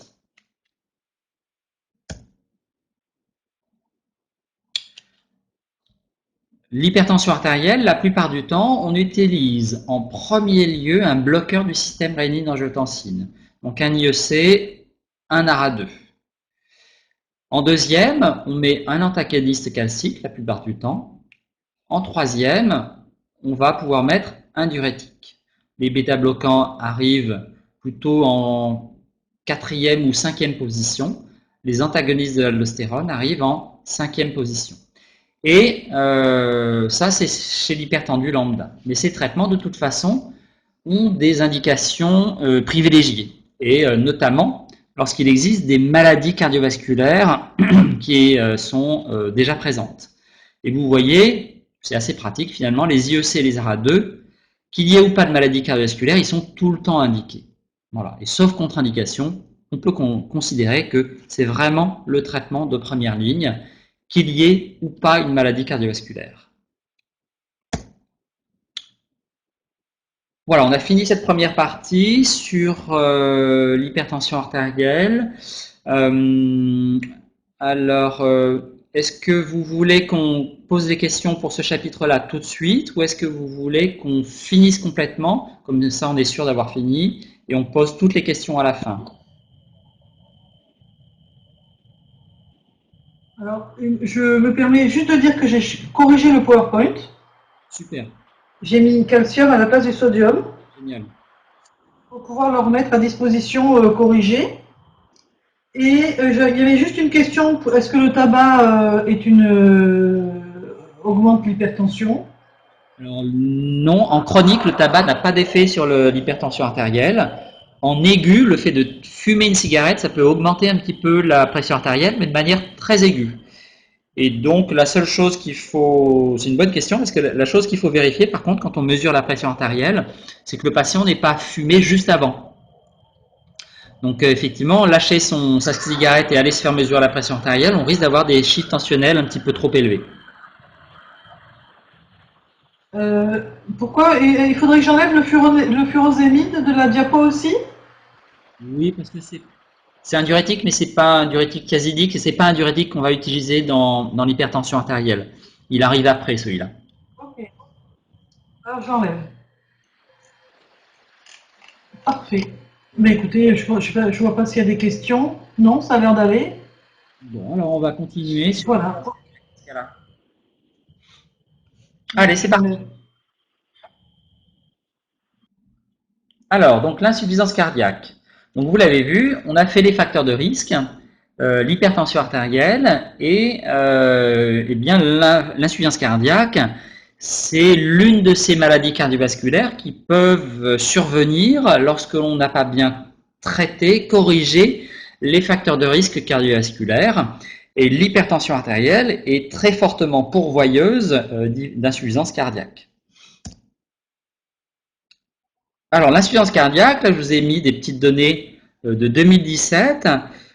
C'est principalement une maladie des sujets âgés. Vous voyez ici, parmi toutes les maladies cardiovasculaires possibles, l'insuffisance cardiaque, finalement, chez le sujet jeune, 18-44 ans, ça concerne 2% des patients, pas grand monde. 45-64 ans, 4%, pas grand monde. Et puis petit à petit, ça augmente. Et au-delà de 85 ans, alors là, vraiment, c'est majoritaire. C'est-à-dire il y a 30% des maladies cardiovasculaires, en fait, c'est de l'insuffisance cardiaque. Et c'est même probablement très fortement sous-estimé. Donc, c'est une maladie extrêmement fréquente, mais c'est principalement une maladie du sujet âgé. Et lorsque c'est une maladie qui est médiée par les facteurs de risque, c'est une maladie qui survient plutôt assez tard, puisque pour qu'elle survienne, il faut que les facteurs de risque aient eu une action délétère pendant plusieurs décennies pour que ça ait dégradé le cœur. Les maladies insuffisance cardiaque du sujet jeune ont plutôt une origine toxique, infectieuse ou génétique. On le verra au moment où on regardera les causes d'insuffisance cardiaque. C'est parmi toutes ces maladies cardiovasculaires, vous retrouvez les mêmes maladies que tout à l'heure, que la diapo précédente. C'est une maladie, l'insuffisance cardiaque, qui a aussi une particularité, c'est que on la voit beaucoup à l'hôpital. Et vous voyez ici un insuffisant cardiaque qui passe en moyenne par an 16 jours à l'hôpital. C'est le score le plus élevé dans toutes les pathologies cardiovasculaires. Et surtout, quand il a été hospitalisé une première fois, eh bien, il a plus de 40% de chances d'être réhospitalisé par la suite. Donc, une hospitalisation, souvent, est associée à une ou plusieurs réhospitalisations derrière. Et ça, vous le constaterez. Si vous travaillez dans un milieu hospitalier, vous allez voir des patients hospitalisés puis réhospitalisés, ou si vous travaillez en ville et que vous avez en charge ces patients, vous allez voir que vos patients partent à l'hôpital, reviennent et boum, repartent à nouveau à l'hôpital. Donc vraiment, c'est une pathologie qui consomme beaucoup de soins hospitaliers en particulier, mais également des soins au domicile. Une petite diapo sur ce qui se passe dans un hôpital de proximité comme le nôtre. Par an, finalement, il y a 1200 patients, en 2017, 1200 patients qui étaient sur tout le CHTS hospitalisés pour insuffisance cardiaque. Donc ça reste très fréquent parmi les autres pathologies. Vous voyez les coronaropathies en rouge, eh bien 1000 patients. Si on regarde les maladies veineuses thromboemboliques, par exemple, donc phlébite, embolie pulmonaire, c'est 367 patients. Donc c'est quasiment 4 fois moins la phlébite et embolie pulmonaire hospitalisée, bien entendu, que l'insuffisance cardiaque. Donc c'est vraiment une maladie extrêmement fréquente. Un petit rappel pour qu'on comprenne bien ensuite les causes de cette insuffisance cardiaque. Et là, j'ai repris le cours d'anatomie que vous aviez eu en première année. On est tous d'accord, le cœur se trouve au niveau du médiastin, entre les deux poumons, dans le thorax. Le cœur, il est à peu près fait comme ça. Vous voyez que le muscle, les gros vaisseaux, les artères coronaires, on est d'accord. Si on prend comment est fait ce cœur, eh bien, encore une fois, voilà, les artères coronaires ici, avec la coronaire droite, le tronc commun de la coronaire gauche, l'interventriculaire antérieur, l'artère circonflexe. Vous avez deux gros troncs coronaires et on considère qu'il y a 3 coronaires principales, même s'il y a un tronc commun ici, avec la coronaire droite, l'interventriculaire antérieur, l'artère circonflexe. On continue dans l'architecture du cœur. Donc, on a vu les artères coronaires. Maintenant, on voit le muscle cardiaque et les différentes cavités. On a 2 cavités atriales, 2 cavités ventriculaires avec un cœur qui assure la circulation droite, l'oreillette droite, le ventricule droit. Donc, veine cave, oreillette droite, ventricule droit, artère pulmonaire. Et tout ça apporte le sang non oxygéné dans les poumons, et puis veine pulmonaire qui apporte le sang oxygéné dans l'oreillette gauche, le ventricule gauche, l'aorte, et l'aorte qui distribue le sang oxygéné à l'ensemble de l'organisme. À ce niveau-là, donc on refait la circulation, c'est la même chose. Également, on a vu donc le muscle cardiaque avec les différentes cavités. On va voir les valves. On a 4 valves au niveau du cœur. Si on reprend la circulation droite, la veine cave, inférieure, supérieure, l'oreillette droite. On passe au travers de la valve tricuspide, qui est ici. La valve tricuspide, qui est dite tricuspide parce qu'elle a 3 cuspes. Le ventricule droit. La valve pulmonaire, l'artère pulmonaire, la valve pulmonaire qui est ici, qui est aussi tricuspide parce qu'elle a 3 cuspes, mais on ne l'appelle pas tricuspide, on dit qu'elle est valve pulmonaire. L'artère pulmonaire, on revient au niveau des veines pulmonaires qui apportent le sang oxygéné, on va dans l'oreillette gauche, la valve mitrale, elle est ici, alors cette fois elle a 2 feuillets, 2 cuspes, 2 feuillets on dit. Le ventricule gauche, la valve aortique, l'aorte, la valve aortique, elle est ici, elle est aussi tricuspide, elle a 3 cuspes, on ne l'appelle pas tricuspide, on l'appelle valve aortique et on la reconnaît ici parce que les coronaires sont abouchés au niveau du sinus aortique. Donc là, on a fait les cavités cardiaques, les coronaires, les valves, et maintenant, on va faire l'électricité, forcément. Avec l'électricité générée par le nœud sinusal, qui donne la fréquence cardiaque, l'électricité qui va dans des bandelettes auriculaires, mais dans tout le tissu auriculaire est conduite, et donc ça, sur l'électrocardiogramme, ça va donner une onde P, si vous vous souvenez de ce cours.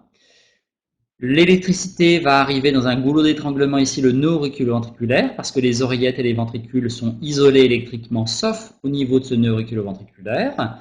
Ce nœud auriculo-ventriculaire est là pour freiner un petit peu l'électricité. C'est l'espace PR sur votre électrocardiogramme. Et l'électricité va ensuite passer dans un tissu de conduction spécialisé, le faisceau de His, puis les branches du faisceau de His et les petits cheveux là qui sont le réseau de Purkinje, et donc tous ces faisceaux en fait sont spécialisés pour apporter l'électricité. Maintenant, vous avez vu le muscle cardiaque, les valves, les coronaires et le système électrique. Si vous vous souvenez finalement de l'anatomie de votre cœur, eh bien vous êtes derrière capable de retrouver en fait toutes les causes d'insuffisance cardiaque. Mais avant de retrouver les causes, qu'est-ce que c'est finalement cette insuffisance cardiaque? En fait, l'insuffisance cardiaque, on peut la définir de cette manière-là. C'est l'incapacité du cœur à assurer un apport en sang suffisant à l'ensemble de l'organisme tout en travaillant en gardant des pressions internes normales. C'est-à-dire les pressions internes, c'est les pressions qui règnent dans le ventricule et dans les oreillettes. Donc, on peut avoir un cœur qui n'est pas capable d'envoyer du sang partout. Donc, la pompe va mal fonctionner. Ça, c'est de l'insuffisance cardiaque, on va dire systolique. Et après, les pressions internes, elles peuvent être normales ou élevées. C'est plutôt des sujets un peu plus jeunes ou qui ont une maladie vraiment du muscle cardiaque qui a dégradé la capacité de contraction du cœur. Et on a un deuxième type d'insuffisance cardiaque où la pompe fonctionne normalement, mais cette pompe, elle est rigide. Et pour leur remplir la pompe de sang, il faut remplir avec des pressions très fortes. Et donc, c'est une insuffisance cardiaque, donc qui n'est pas systolique, la fonction systolique est peu ou pas altérée. On appelait ça l'insuffisance cardiaque diastolique. Maintenant, on dit plutôt que c'est une insuffisance cardiaque avec une fraction d'éjection préservée ou modérément réduite, on va dire. Maintenant, on revient sur les causes. On a vu le muscle, les valves, les coronaires, l'électricité. C'est comme une machine, une maison. Hein. Vous avez la maçonnerie et la charpente, l'huisserie, la plomberie, l'électricité. Donc, si vous retenez l'anatomie du cœur, vous retiendrez les différentes maladies qui peuvent provoquer l'insuffisance cardiaque. Les maladies du myocarde. Vous pouvez avoir des maladies inflammatoires infectieuses, virales ou bactériennes, qui vont donner une insuffisance cardiaque. L'atteinte virale, la plupart du temps, va abîmer le muscle et en s'abîmant, eh bien, la capacité de contraction du cœur va diminuer. Vous avez des éléments toxiques. Alors les toxiques habituels,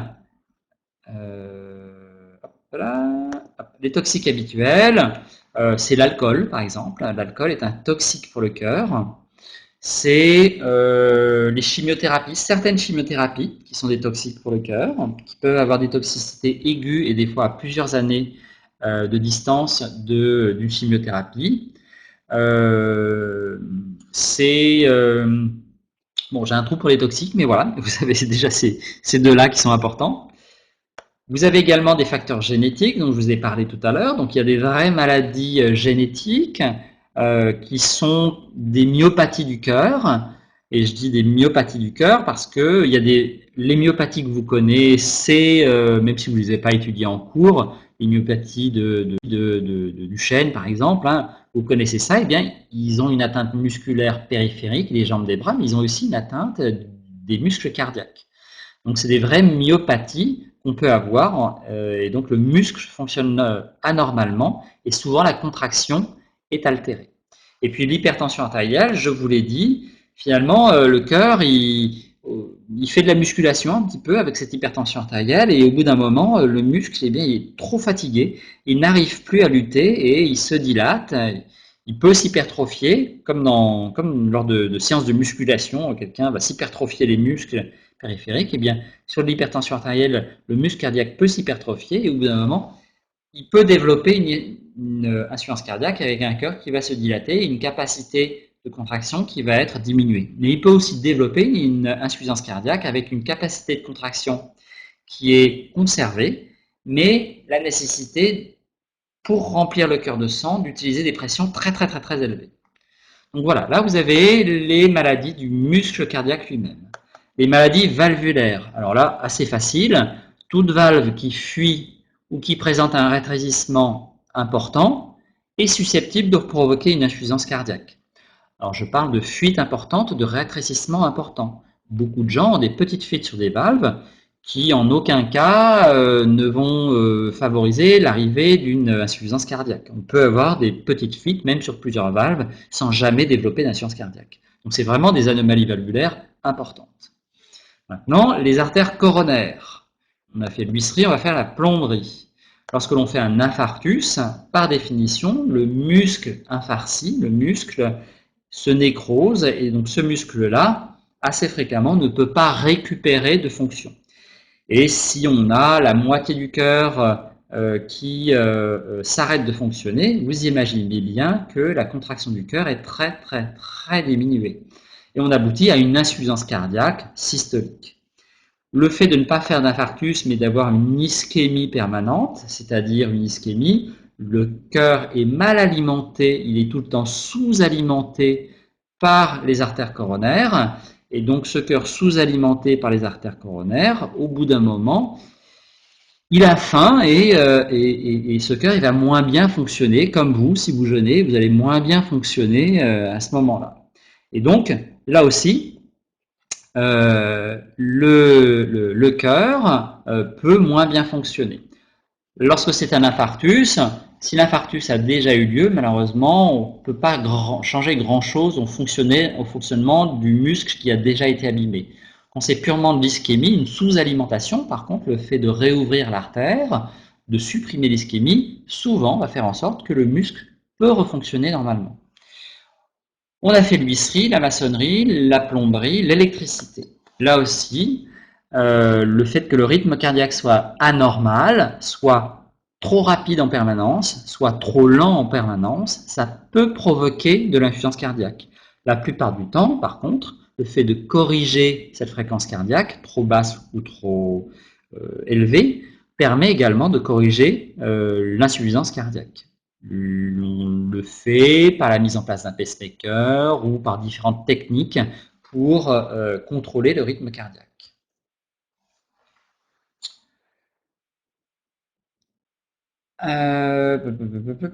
Tiens, pourquoi j'ai deux fois la même...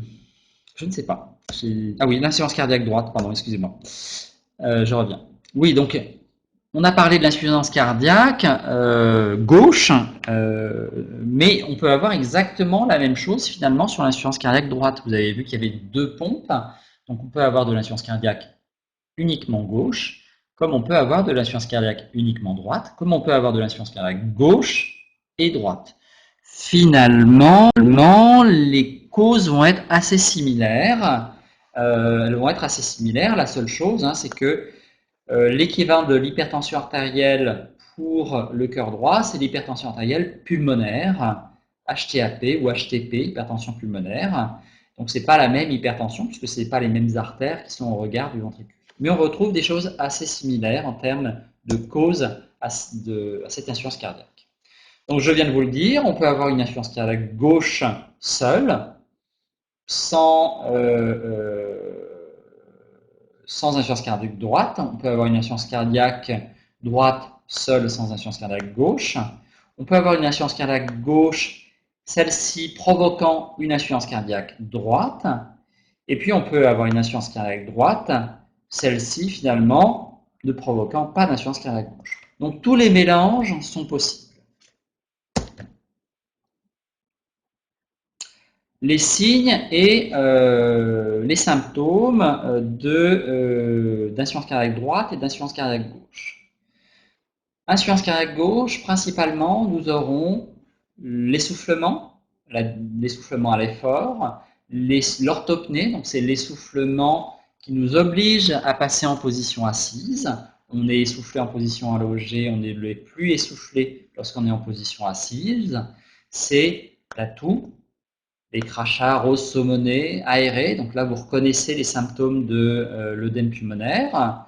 La fatigue, qui n'est pas un symptôme très spécifique, mais voilà, la fatigue peut être un signe d'insuffisance cardiaque gauche.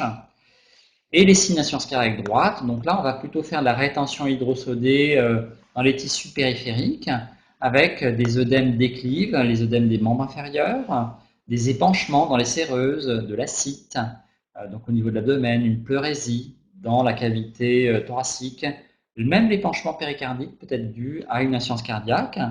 On va avoir des organes qui seront gorgés d'eau, avec une hépatomégalie, le foie qui est gros, qui est douloureux, à l'effort parfois, des nausées du fait de cette hépatomégalie, une turgescence jugulaire, donc la veine jugulaire au niveau du cou qui va être visible anormalement. Si on prend des œdèmes de toutes parts, eh bien forcément on va prendre du poids. Et là aussi, on peut avoir une fatigue associée, comme je vous l'ai dit, la fatigue, on la retrouve dans plein de maladies, dont l'insuffisance cardiaque, qu'elle soit droite ou gauche. Un petit moyen simple de retrouver les principaux signes finalement d'insuffisance cardiaque, et c'est un moyen que vous pouvez transmettre à vos patients par la suite, c'est cet acronyme qui s'appelle EPOF. C'est un acronyme qui a été développé par la Société française de cardiologie, et EPOF, cet acronyme, finalement regroupe les 4 principaux symptômes de l'insuffisance cardiaque. Vous avez l'essoufflement, pour le E, la prise de poids, pour le P, les œdèmes, pour le O, le F, pour la fatigue. Il va de soi que la fatigue, c'est une fatigue inhabituelle. On a le droit d'être fatigué comme tous les jours, mais c'est une fatigue inhabituelle qui va survenir durant l'évolution du patient. Comment fait-on le diagnostic d'insuffisance cardiaque? Le diagnostic, il est principalement clinique et à l'interrogatoire. Clinique en recherchant les signes et les symptômes d'insuffisance cardiaque. On va regarder, voilà, est-ce qu'il y a des œdèmes? Est-ce que le patient tousse? Est-ce que lorsque l'on l'ausculte, on a des anomalies auscultatoires? Et l'interrogatoire Hein, voilà, est-ce que vous avez pris du poids? Est-ce que vous êtes fatigué? Est-ce que vous toussez? Est-ce que vous avez une orthopnée? Tous ces éléments, on peut les recueillir au niveau de la clinique et de l'interrogatoire. Et c'est plutôt assez fiable pour faire un diagnostic à condition qu'il soit bien fait. On fait une radiographie de thorax la plupart du temps pour voir s'il y a un œdème pulmonaire. Même si le patient est essoufflé de manière assez modérée et chronique, on peut avoir des signes radiologiques très francs. Et on fait un électrocardiogramme. Donc finalement, vous voyez, avec des examens très simples, on peut déjà débrouiller les choses et aboutir au diagnostic d'insuffisance cardiaque. Derrière, un marqueur biologique dont vous avez probablement entendu parler, c'est le BNP ou le NT-proBNP. C'est un marqueur qui signe la souffrance du cœur, on va dire. Et ce marqueur va nous permettre de avoir une forte probabilité ou pas d'insuffisance cardiaque. Finalement, pour faire le diagnostic de manière définitive, si on a encore des doutes avec les examens précédents, mais de toute façon on sera obligé de faire cet examen, il faut faire une échographie cardiaque pour voir le fonctionnement du cœur et juger de l'importance de ce dysfonctionnement. Ça, vous n'en avez pas besoin. Alors, l'échographie cardiaque, on revient sur les examens complémentaires. Donc, vous voyez, on va voir des images comme ça, hein, où on voit le muscle cardiaque, on fait des images Doppler, on a des couleurs et on voit fonctionner les valves, le sens de circulation du sang. En gros, ça va nous permettre d'avoir une idée de la capacité d'éjection du cœur, principalement du ventricule gauche, mais on peut également regarder le ventricule droit.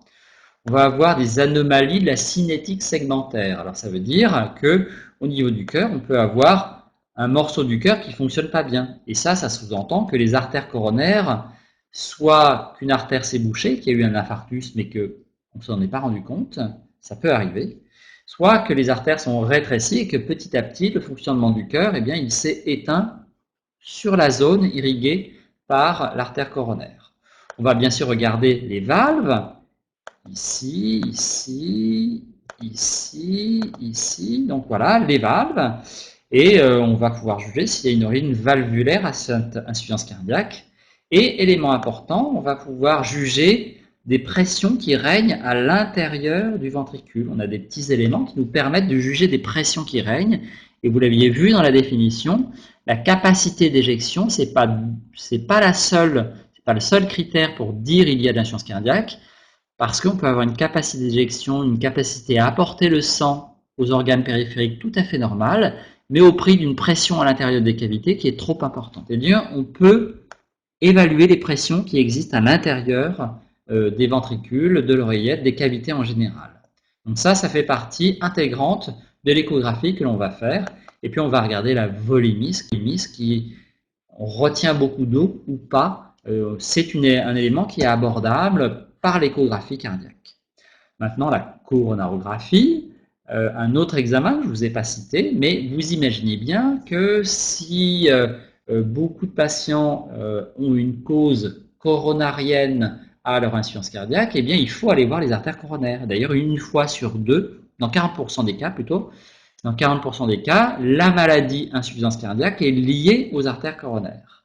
Donc, vous avez ici l'état des artères coronaires. Donc là, c'est la coronaire gauche, peut-être que vous la retrouvez, hein, le tronc commun, l'artère circonflexe, l'artère interventriculaire antérieure.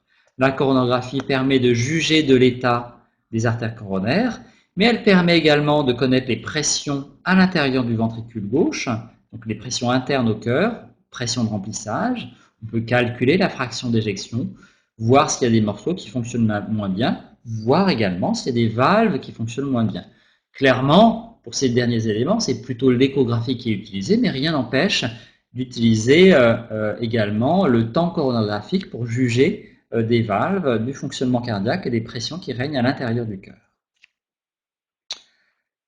Autre élément que l'on peut aborder, examen complémentaire, l'IRM. Donc l'IRM, vous connaissez plein de façons de faire l'IRM, et donc on peut également faire de l'IRM cardiaque. Qu'est-ce que l'on va calculer et retrouver avec cette IRM cardiaque? Eh bien, on va avoir la possibilité de calculer, là encore, la capacité d'éjection du cœur. Et d'ailleurs, c'est la manière la plus fiable que l'on ait actuellement pour calculer cette fraction d'éjection. On va pouvoir analyser la cinétique segmentaire. Là aussi, c'est vraiment la manière la plus fiable d'analyser la cinétique segmentaire. Et on va analyser surtout la qualité du muscle cardiaque. Et on va pouvoir voir s'il y a de l'œdème au niveau du muscle. Il peut y avoir de l'œdème au niveau où il y a une infection. Quand on a fait une infection virale, une myocardite ou bactérienne, eh bien on va avoir de l'œdème au niveau du muscle et on le verra à l'IRM. On peut avoir de la fibrose au niveau du muscle. Et donc, ça peut être une fibrose qui est plutôt liée à une infection ou une fibrose qui est plutôt liée à un infarctus. Et le processus cicatriciel qui va derrière l'infarctus ou l'infection peut entraîner une fibrose. On peut également regarder les valves et définir s'il y a une valvulopathie. C'est beaucoup plus difficile, moins abordable, mais c'est parfaitement faisable en IRM. La problématique de l'IRM, c'est que même si c'est un examen qui est extrêmement intéressant, extrêmement fiable, eh bien, c'est un examen qu'on a beaucoup de mal à obtenir. Pour tout vous dire, nous, par semaine, on est capable, avec nos moyens, de faire au maximum 5-6 IRM par semaine. Alors que on peut sans difficulté faire entre 50 et 100 échographies par semaine dans le service. Vous voyez, la disponibilité de ce type d'examen, même si c'est très important, c'est très utile, la disponibilité est malheureusement très faible. Autre examen, l'enregistrement du cœur sur 24 heures. Donc là, avec l'échographie, l'IRM, on regarde la qualité du muscle cardiaque, on regarde les valves. Avec la coronographie, on regarde les artères coronaires. Et puis, on n'a pas vraiment regardé l'électricité. Alors, on a fait l'électrocardiogramme, mais c'est 12 pistes, c'est 20 secondes de recueil, donc c'est quand même très faible. Et on peut faire effectivement un enregistrement du cœur, le Holter ECG des 24 heures. J'ai vu passer tout à l'heure une question sur est-ce que le Holter c'est la même chose que la MAPA. Alors, le Holter qui a inventé en fait cette façon de recueillir une donnée pendant un temps donné. Donc, on peut dire que c'est la même chose. On peut avoir un Holter tensionnel des 24 heures ou un Holter ECG des 24 heures. Mais le Holter tensionnel va avoir un appareil à tension qui va mesurer la tension. Le Holter ECG va avoir un appareil de recueil d'électrocardiogramme qui va recueillir l'électrocardiogramme. Donc, la méthode Holter, recueillir une donnée pendant un temps donné, est la même, mais on ne recueille pas la même donnée. Voilà, donc, et Holter tensionnel MAPA, c'est la même chose. Donc, ce Holter ECG va permettre, cette fois, vous l'avez deviné, de repérer s'il existe des troubles du rythme ou des troubles de la conduction susceptibles de provoquer l'insuffisance cardiaque ou peut-être d'aggraver l'insuffisance cardiaque. Autre examen complémentaire, je crois qu'on n'est pas loin du dernier examen complémentaire d'ailleurs. Autre examen complémentaire, l'épreuve d'effort avec la mesure des échanges gazeux. Alors en gros, c'est une épreuve normale, mais vous avez peut-être vu déjà, peut-être même à la télé d'ailleurs, hein, si ce n'est dans votre activité professionnelle débutante, vous avez peut-être vu à la télé des sportifs qui font une épreuve d'effort sur un tapis ou sur un vélo avec un masque relié à une machine pour regarder leur respiration. Voilà. Bon, cette épreuve d'effort avec mesure des échanges gazeux, elle est assez utile chez les insuffisants cardiaques parce qu'elle permet d'évaluer la capacité réelle d'exercice du patient. Parce que quand on demande à quelqu'un est-ce qu'il est fatigué à l'effort, quel type d'effort est-ce qu'il peut faire, eh bien, on n'a pas tous la même perception de la fatigue, on n'a pas tous les mêmes capacités intrinsèques de faire des efforts, on n'a pas tous la même volonté de pousser dans l'effort, et donc au moins cet examen-là, il nous permet d'avoir un recueil fiable, reproductible et finalement indépendant du patient de quelle est la capacité du patient à effectuer un effort. Ça permet également de définir une rééducation parce que la réadaptation, l'activité physique fait partie du traitement de l'insuffisance cardiaque. Et ça permet parfois, chez des patients chez qui on se pose la question y a-t-il une insuffisance cardiaque parce que le patient est essoufflé? Eh bien parfois on peut dire non, on n'a pas d'éléments pour une insuffisance cardiaque. Par contre, on trouve une autre cause à son essoufflement. une mauvaise adaptation du cœur, souvent de la fréquence cardiaque, parfois iatrogène, une mauvaise adaptation des vaisseaux, une mauvaise adaptation respiratoire, avec un patient qui peut développer un asthme d'effort parfois, ou une mauvaise adaptation musculaire périphérique. Voilà, les muscles ne sont pas assez entraînés, ils ne sont pas capables de fournir un effort assez important. J'avais raison, c'était donc bien le dernier examen complémentaire. Maintenant, on va arriver au traitement. Et vous allez voir, le traitement ressemble comme deux gouttes d'eau finalement au traitement de l'hypertension artérielle pour ce qui est du traitement de l'insuffisance cardiaque chronique. Alors, je vous ai mis là l'arbre décisionnel que tout docteur normalement connaît pour l'insuffisance cardiaque avec une fraction d'éjection inférieure à 40%, donc la capacité du cœur à éjecter qui est inférieure à 40%, ce que je vous ai appelé aussi l'insuffisance cardiaque systolique. Et donc pour ces insuffisants cardiaques avec une fraction d'éjection inférieure à 40%, l'arbre décisionnel pour les traitements, c'est celui-là. Et qu'est-ce qu'on va utiliser comme traitement? Des IEC ou des RA2, des bêta-bloquants, des antagonistes des récepteurs minéralocorticoïdes, je vous montrerai ce que c'est tout à l'heure. Si besoin, un antagoniste des récepteurs à la néprilysine. En fait, c'est un mélange entre un ARA2 et un médicament qu'on appelle le sacubitril. On peut mettre un autre médicament qui ralentit la fréquence cardiaque, c'est l'ivabradine, mais qui n'agit que sur la fréquence cardiaque. Et on peut mettre des appareillages divers et variés, des pacemakers, des défibrillateurs, voire, dans certains cas, on peut proposer une transplantation ou une assistance circulatoire. Bien sûr, ça c'était le traitement dans le cadre de l'insuffisance cardiaque chronique. Lorsqu'on est en phase aiguë d'une décompensation cardiaque, le traitement n'est pas tout à fait le même, vous imaginez bien. Si on est sur un OAP, on n'est pas en train de mettre en place le traitement de l'insuffisance cardiaque chronique. Et donc là, dans l'insuffisance cardiaque aiguë, la problématique est un petit peu différente. En premier lieu, c'est est-ce que le patient il est en état de choc? Auquel cas, il faut vite assurer sa sécurité circulatoire, le transférer en réanimation.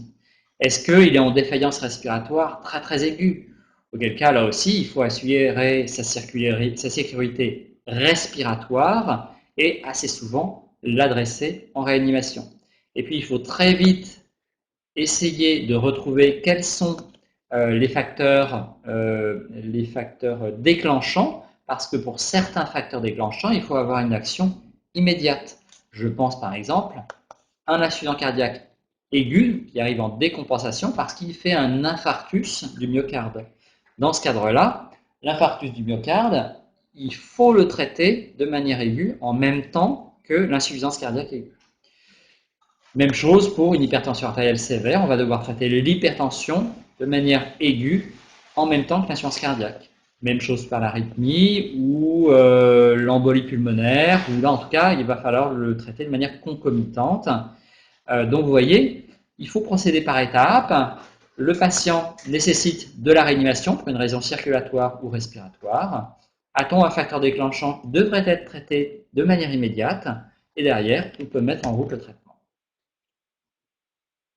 Alors, je vous l'ai dit, là c'est un petit aparté sur le côté aigu, mais qu'on a traité vraisemblablement déjà dans le côté OAP sur un cours précédent. Maintenant, vous avez vu, on a dit qu'il y a différentes classes thérapeutiques. Alors, je vais passer rapidement sur celles que vous connaissez déjà. Les bêta-bloquants, je vous l'avais dit, c'est en LOL. Petit élément, c'est que tous les bêta-bloquants ne se valent pas dans l'insuffisance cardiaque. Donc, il y a vraiment des bêta-bloquants qui ont démontré des preuves dans l'insuffisance cardiaque et d'autres qui ont démontré qu'ils étaient totalement inutiles. Donc il faut réellement utiliser les bêta-bloquants qui ont été validés dans la maladie. Donc dans le cas présent, par exemple, carvedilol, bisoprolol, il y en a d'autres, hein, métoprolol, nebivolol, ils sont également référencés. Également, les ARA2, les sartans, donc le valsartan, le candesartan, là aussi, tous les artans ne se valent pas et tous les artans n'ont pas été validés dans la science cardiaque. Donc il faut vraiment prendre les artans qui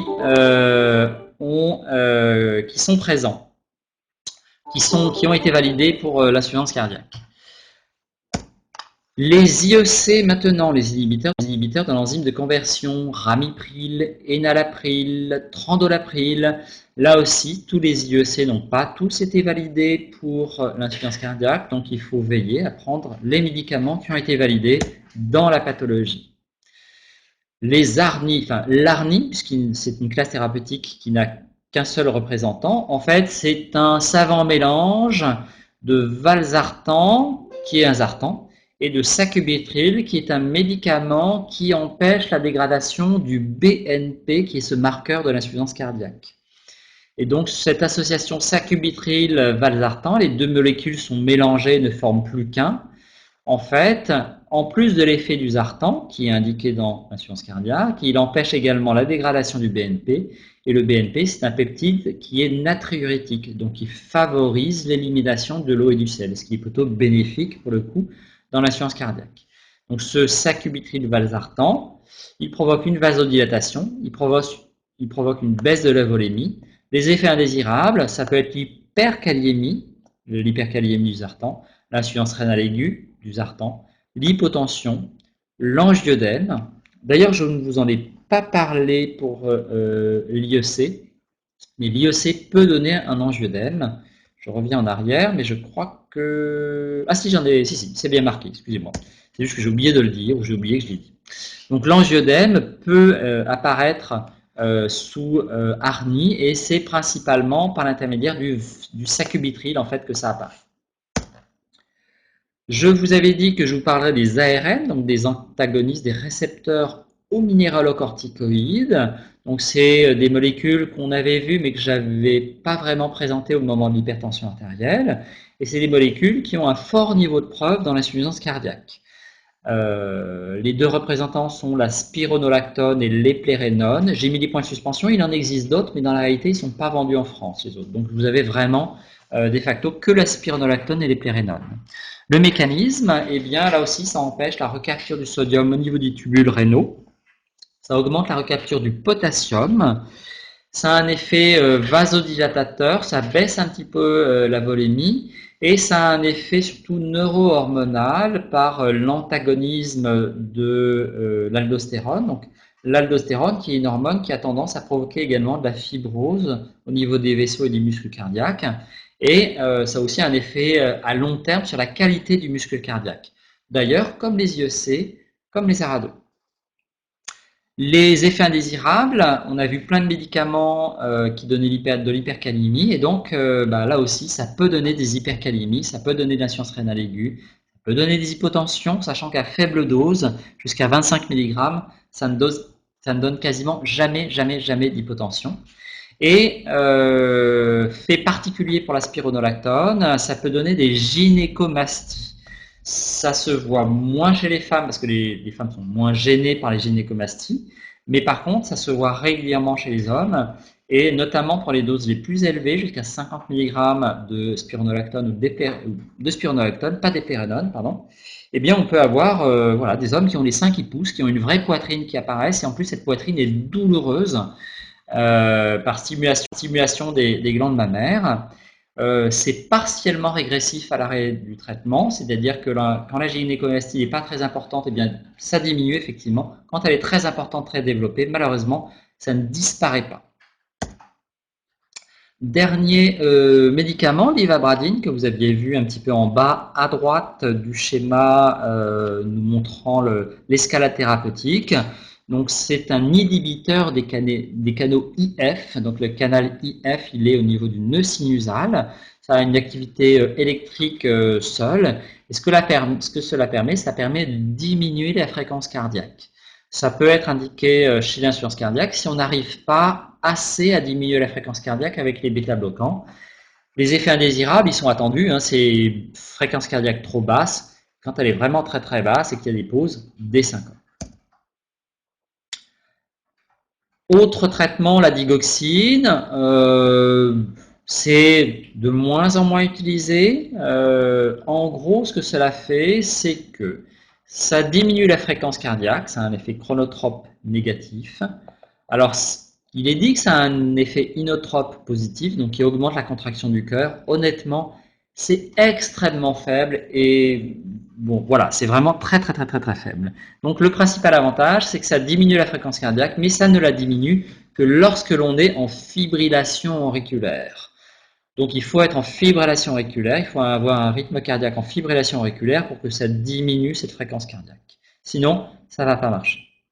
Les effets indésirables, une bradycardie trop importante si on est en fibrillation auriculaire, des syncopes pour les mêmes raisons, des troubles du rythme ventriculaire, notamment lorsqu'on est en surdosage. Et l'élément prépondérant pour l'usage de ce médicament, c'est que la marge thérapeutique, c'est-à-dire l'intervalle entre la dose efficace et la dose toxique est assez faible.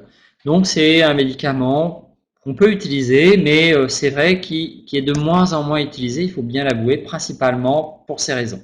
Dernier médicament, alors qui n'a pas d'effet sur le pronostic du patient, mais qui a quand même un effet extrêmement important, c'est tous les médicaments diurétiques, furosémide, bumétanide. Donc c'est deux diurétiques de Lance. Leur nom indique d'ailleurs leur mode de fonctionnement, puisqu'ils inhibent la réabsorption du sodium et donc de l'eau au niveau des branches ascendantes de Lance de Henle. Donc ça a un effet natriurétique et diurétique. Donc on fait pipi, de l'eau et du sel. Comme à l'inverse des autres médicaments qu'on a vus jusqu'ici, il provoque des hypokaliémies, pas des hyperkaliémies. Il peut provoquer bien sûr de l'insuffisance rénale, de la déshydratation et de l'hypotension. Quels sont les autres traitements? Vous l'avez vu tout à l'heure, je vous l'ai dit, on peut être amené à mettre un pacemaker, une pile, et notamment une pile qui permet de resynchroniser l'activité du cœur. C'est une possibilité. On va pouvoir mettre également un défibrillateur. Alors un défibrillateur est un pacemaker spécialisé, mais bien sûr, tous les pacemakers ne sont pas des défibrillateurs. Et la plupart des pacemakers que l'on met n'ont aucune fonction de défibrillateur. Autre élément extrêmement important et qui fait vraiment partie intégrante du traitement de l'insuffisance cardiaque, quelle que soit la fraction d'éjection, c'est la réadaptation cardiovasculaire.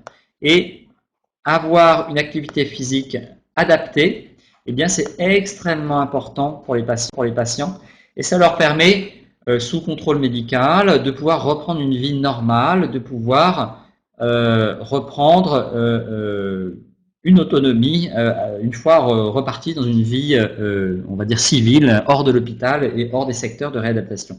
Donc normalement, tout patient insuffisant cardiaque devrait faire l'objet d'une réadaptation. Le problème que l'on a, c'est qu'il y a très peu de centres de réadaptation spécialisés dans l'insuffisance cardiaque. En gros, pour notre bassin de population varois, en dehors de l'hôpital Léon Bérard, on n'a personne d'autre et ils sont bien incapables d'accueillir tous les patients insuffisants cardiaques du département.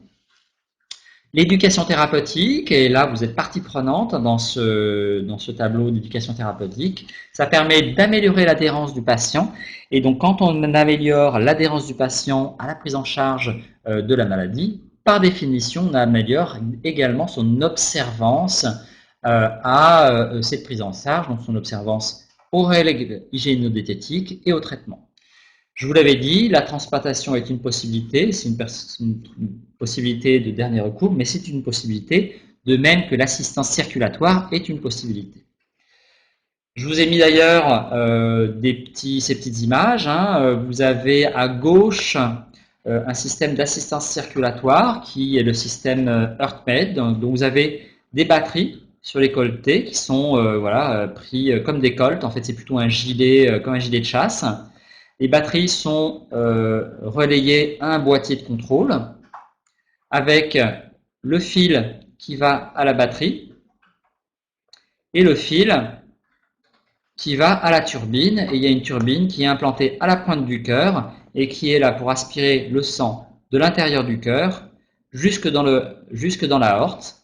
Et donc c'est ce qu'on appelle un cœur artificiel, mais ça c'est un cœur artificiel qui est portable et qui n'intéresse que la partie gauche du cœur. Et ici, un pacemaker. Alors, c'est un pacemaker, celui-là défibrillateur. La sonde ventriculaire ici est un tout petit peu différente des autres sondes. Et c'est un pacemaker défibrillateur qui a 3 sondes différentes.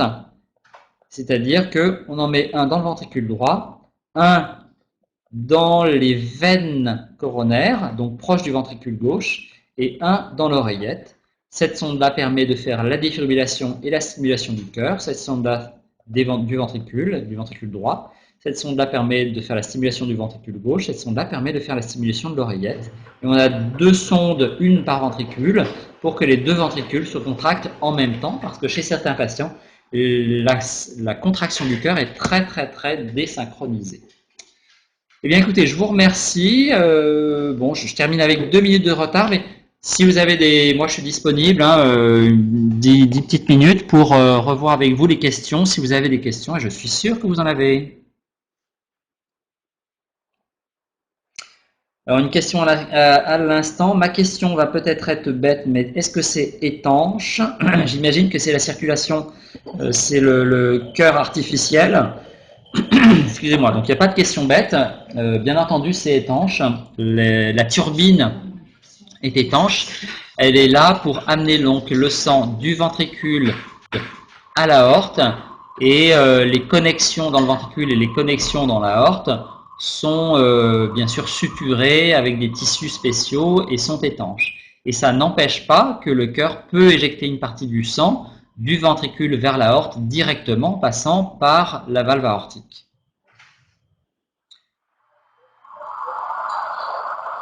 Voilà, Florence, vous avez recueilli quelques questions peut-être? Pas tant que ça. J'ai répondu au fur et à mesure quand je savais, et à peu près je savais. Il y avait une question sur la menthe qui a le même effet que le réglisse. Alors, moi, je n'ai pas cette notion-là de. Non, alors la menthe ne pose pas de problème. Il n'y a pas de glycérésine dans la menthe. Donc, pas de problème. Il y avait aussi une question sur le foramen perméable. Est-ce que ça génère une insuffisance cardiaque ou pas?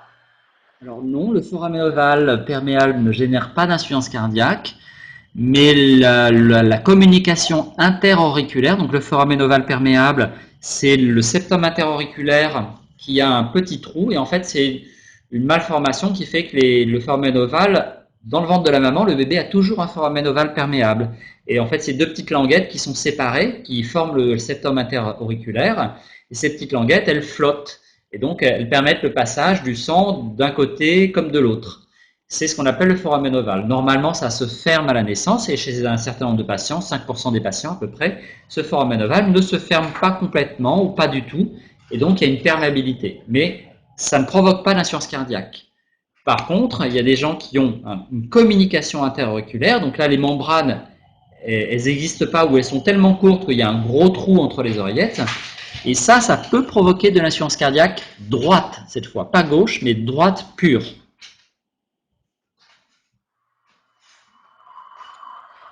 Voilà. Après, il y avait une question sur est-ce que quand on met un pacemaker, on ne risque pas d'abîmer la valve tricuspide. Donc effectivement, le pacemaker, quand il passe entre de l'oreillette droite au ventricule droit, bien entendu, il va passer au niveau de la valve tricuspide.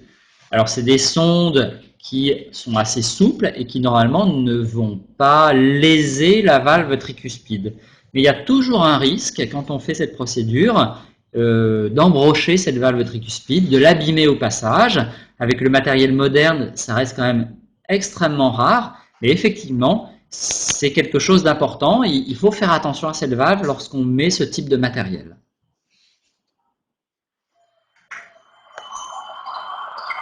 Est-ce que le pacemaker résiste à la pression lors de la plongée, par exemple?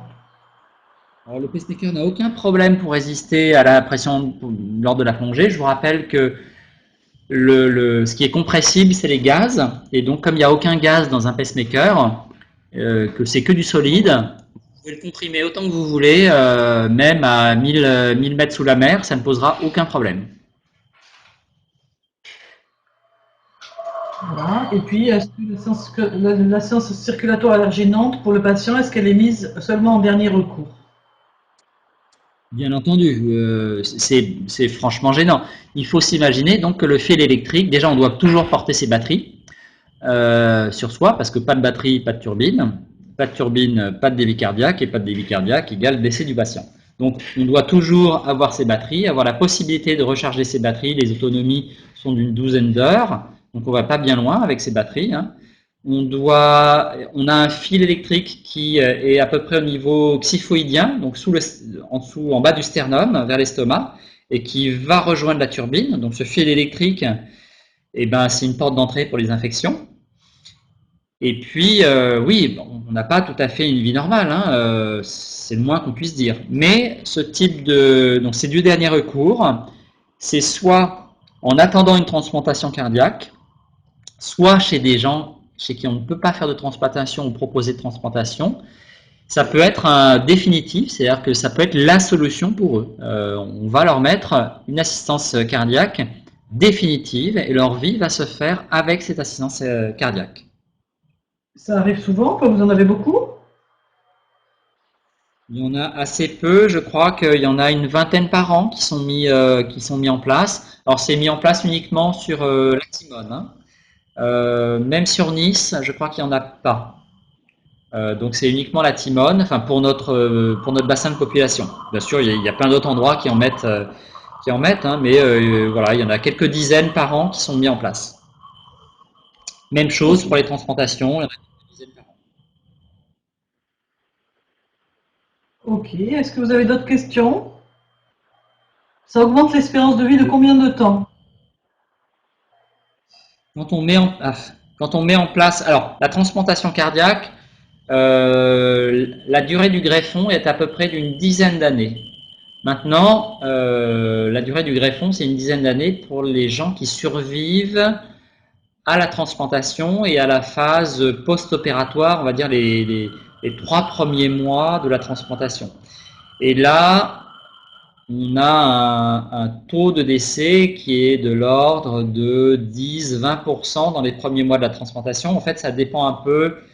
Chaque centre de transplantation a des taux de décès différents parce que les populations ne sont pas strictement identiques et ils poussent plus ou moins les indications. Plus on est âgé, plus on a de comorbidité, plus le risque est élevé, plus les chances de sortir de cette transplantation sont grévées.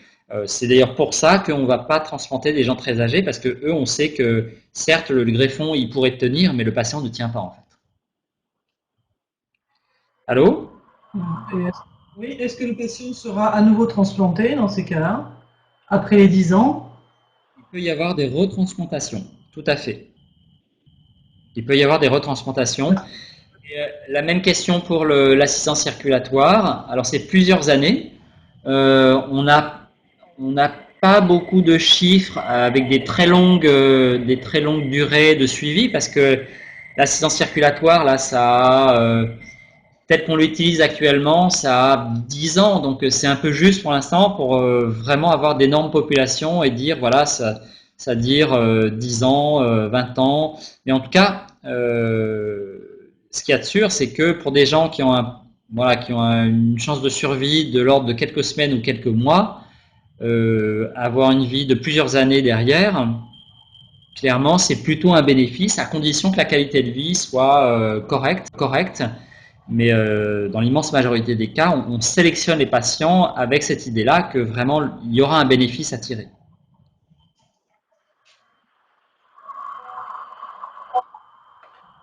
Bon, ben voilà, pas d'autres questions.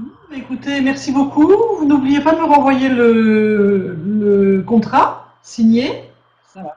que je vous ai envoyé normalement à la fin du mail où il y a l'explication de la thèse virtuelle. Parfait. Ben, merci beaucoup. Je vous laisse. À bientôt. Au revoir. Au revoir. Bon, ben les étudiants, je vais fermer la classe parce qu'il faut que Madame Bélanger déjeune avant la prochaine classe, la pauvre, on fait du rab. Donc je vous remercie tous pour votre participation depuis ce matin. Et puis Sandrine, je t'embrasse et mes collègues de la 2-7 aussi, je vous embrasse. Allez, bon après-midi et bon appétit. Je ferme la classe, j'exclus tout le monde. Hop!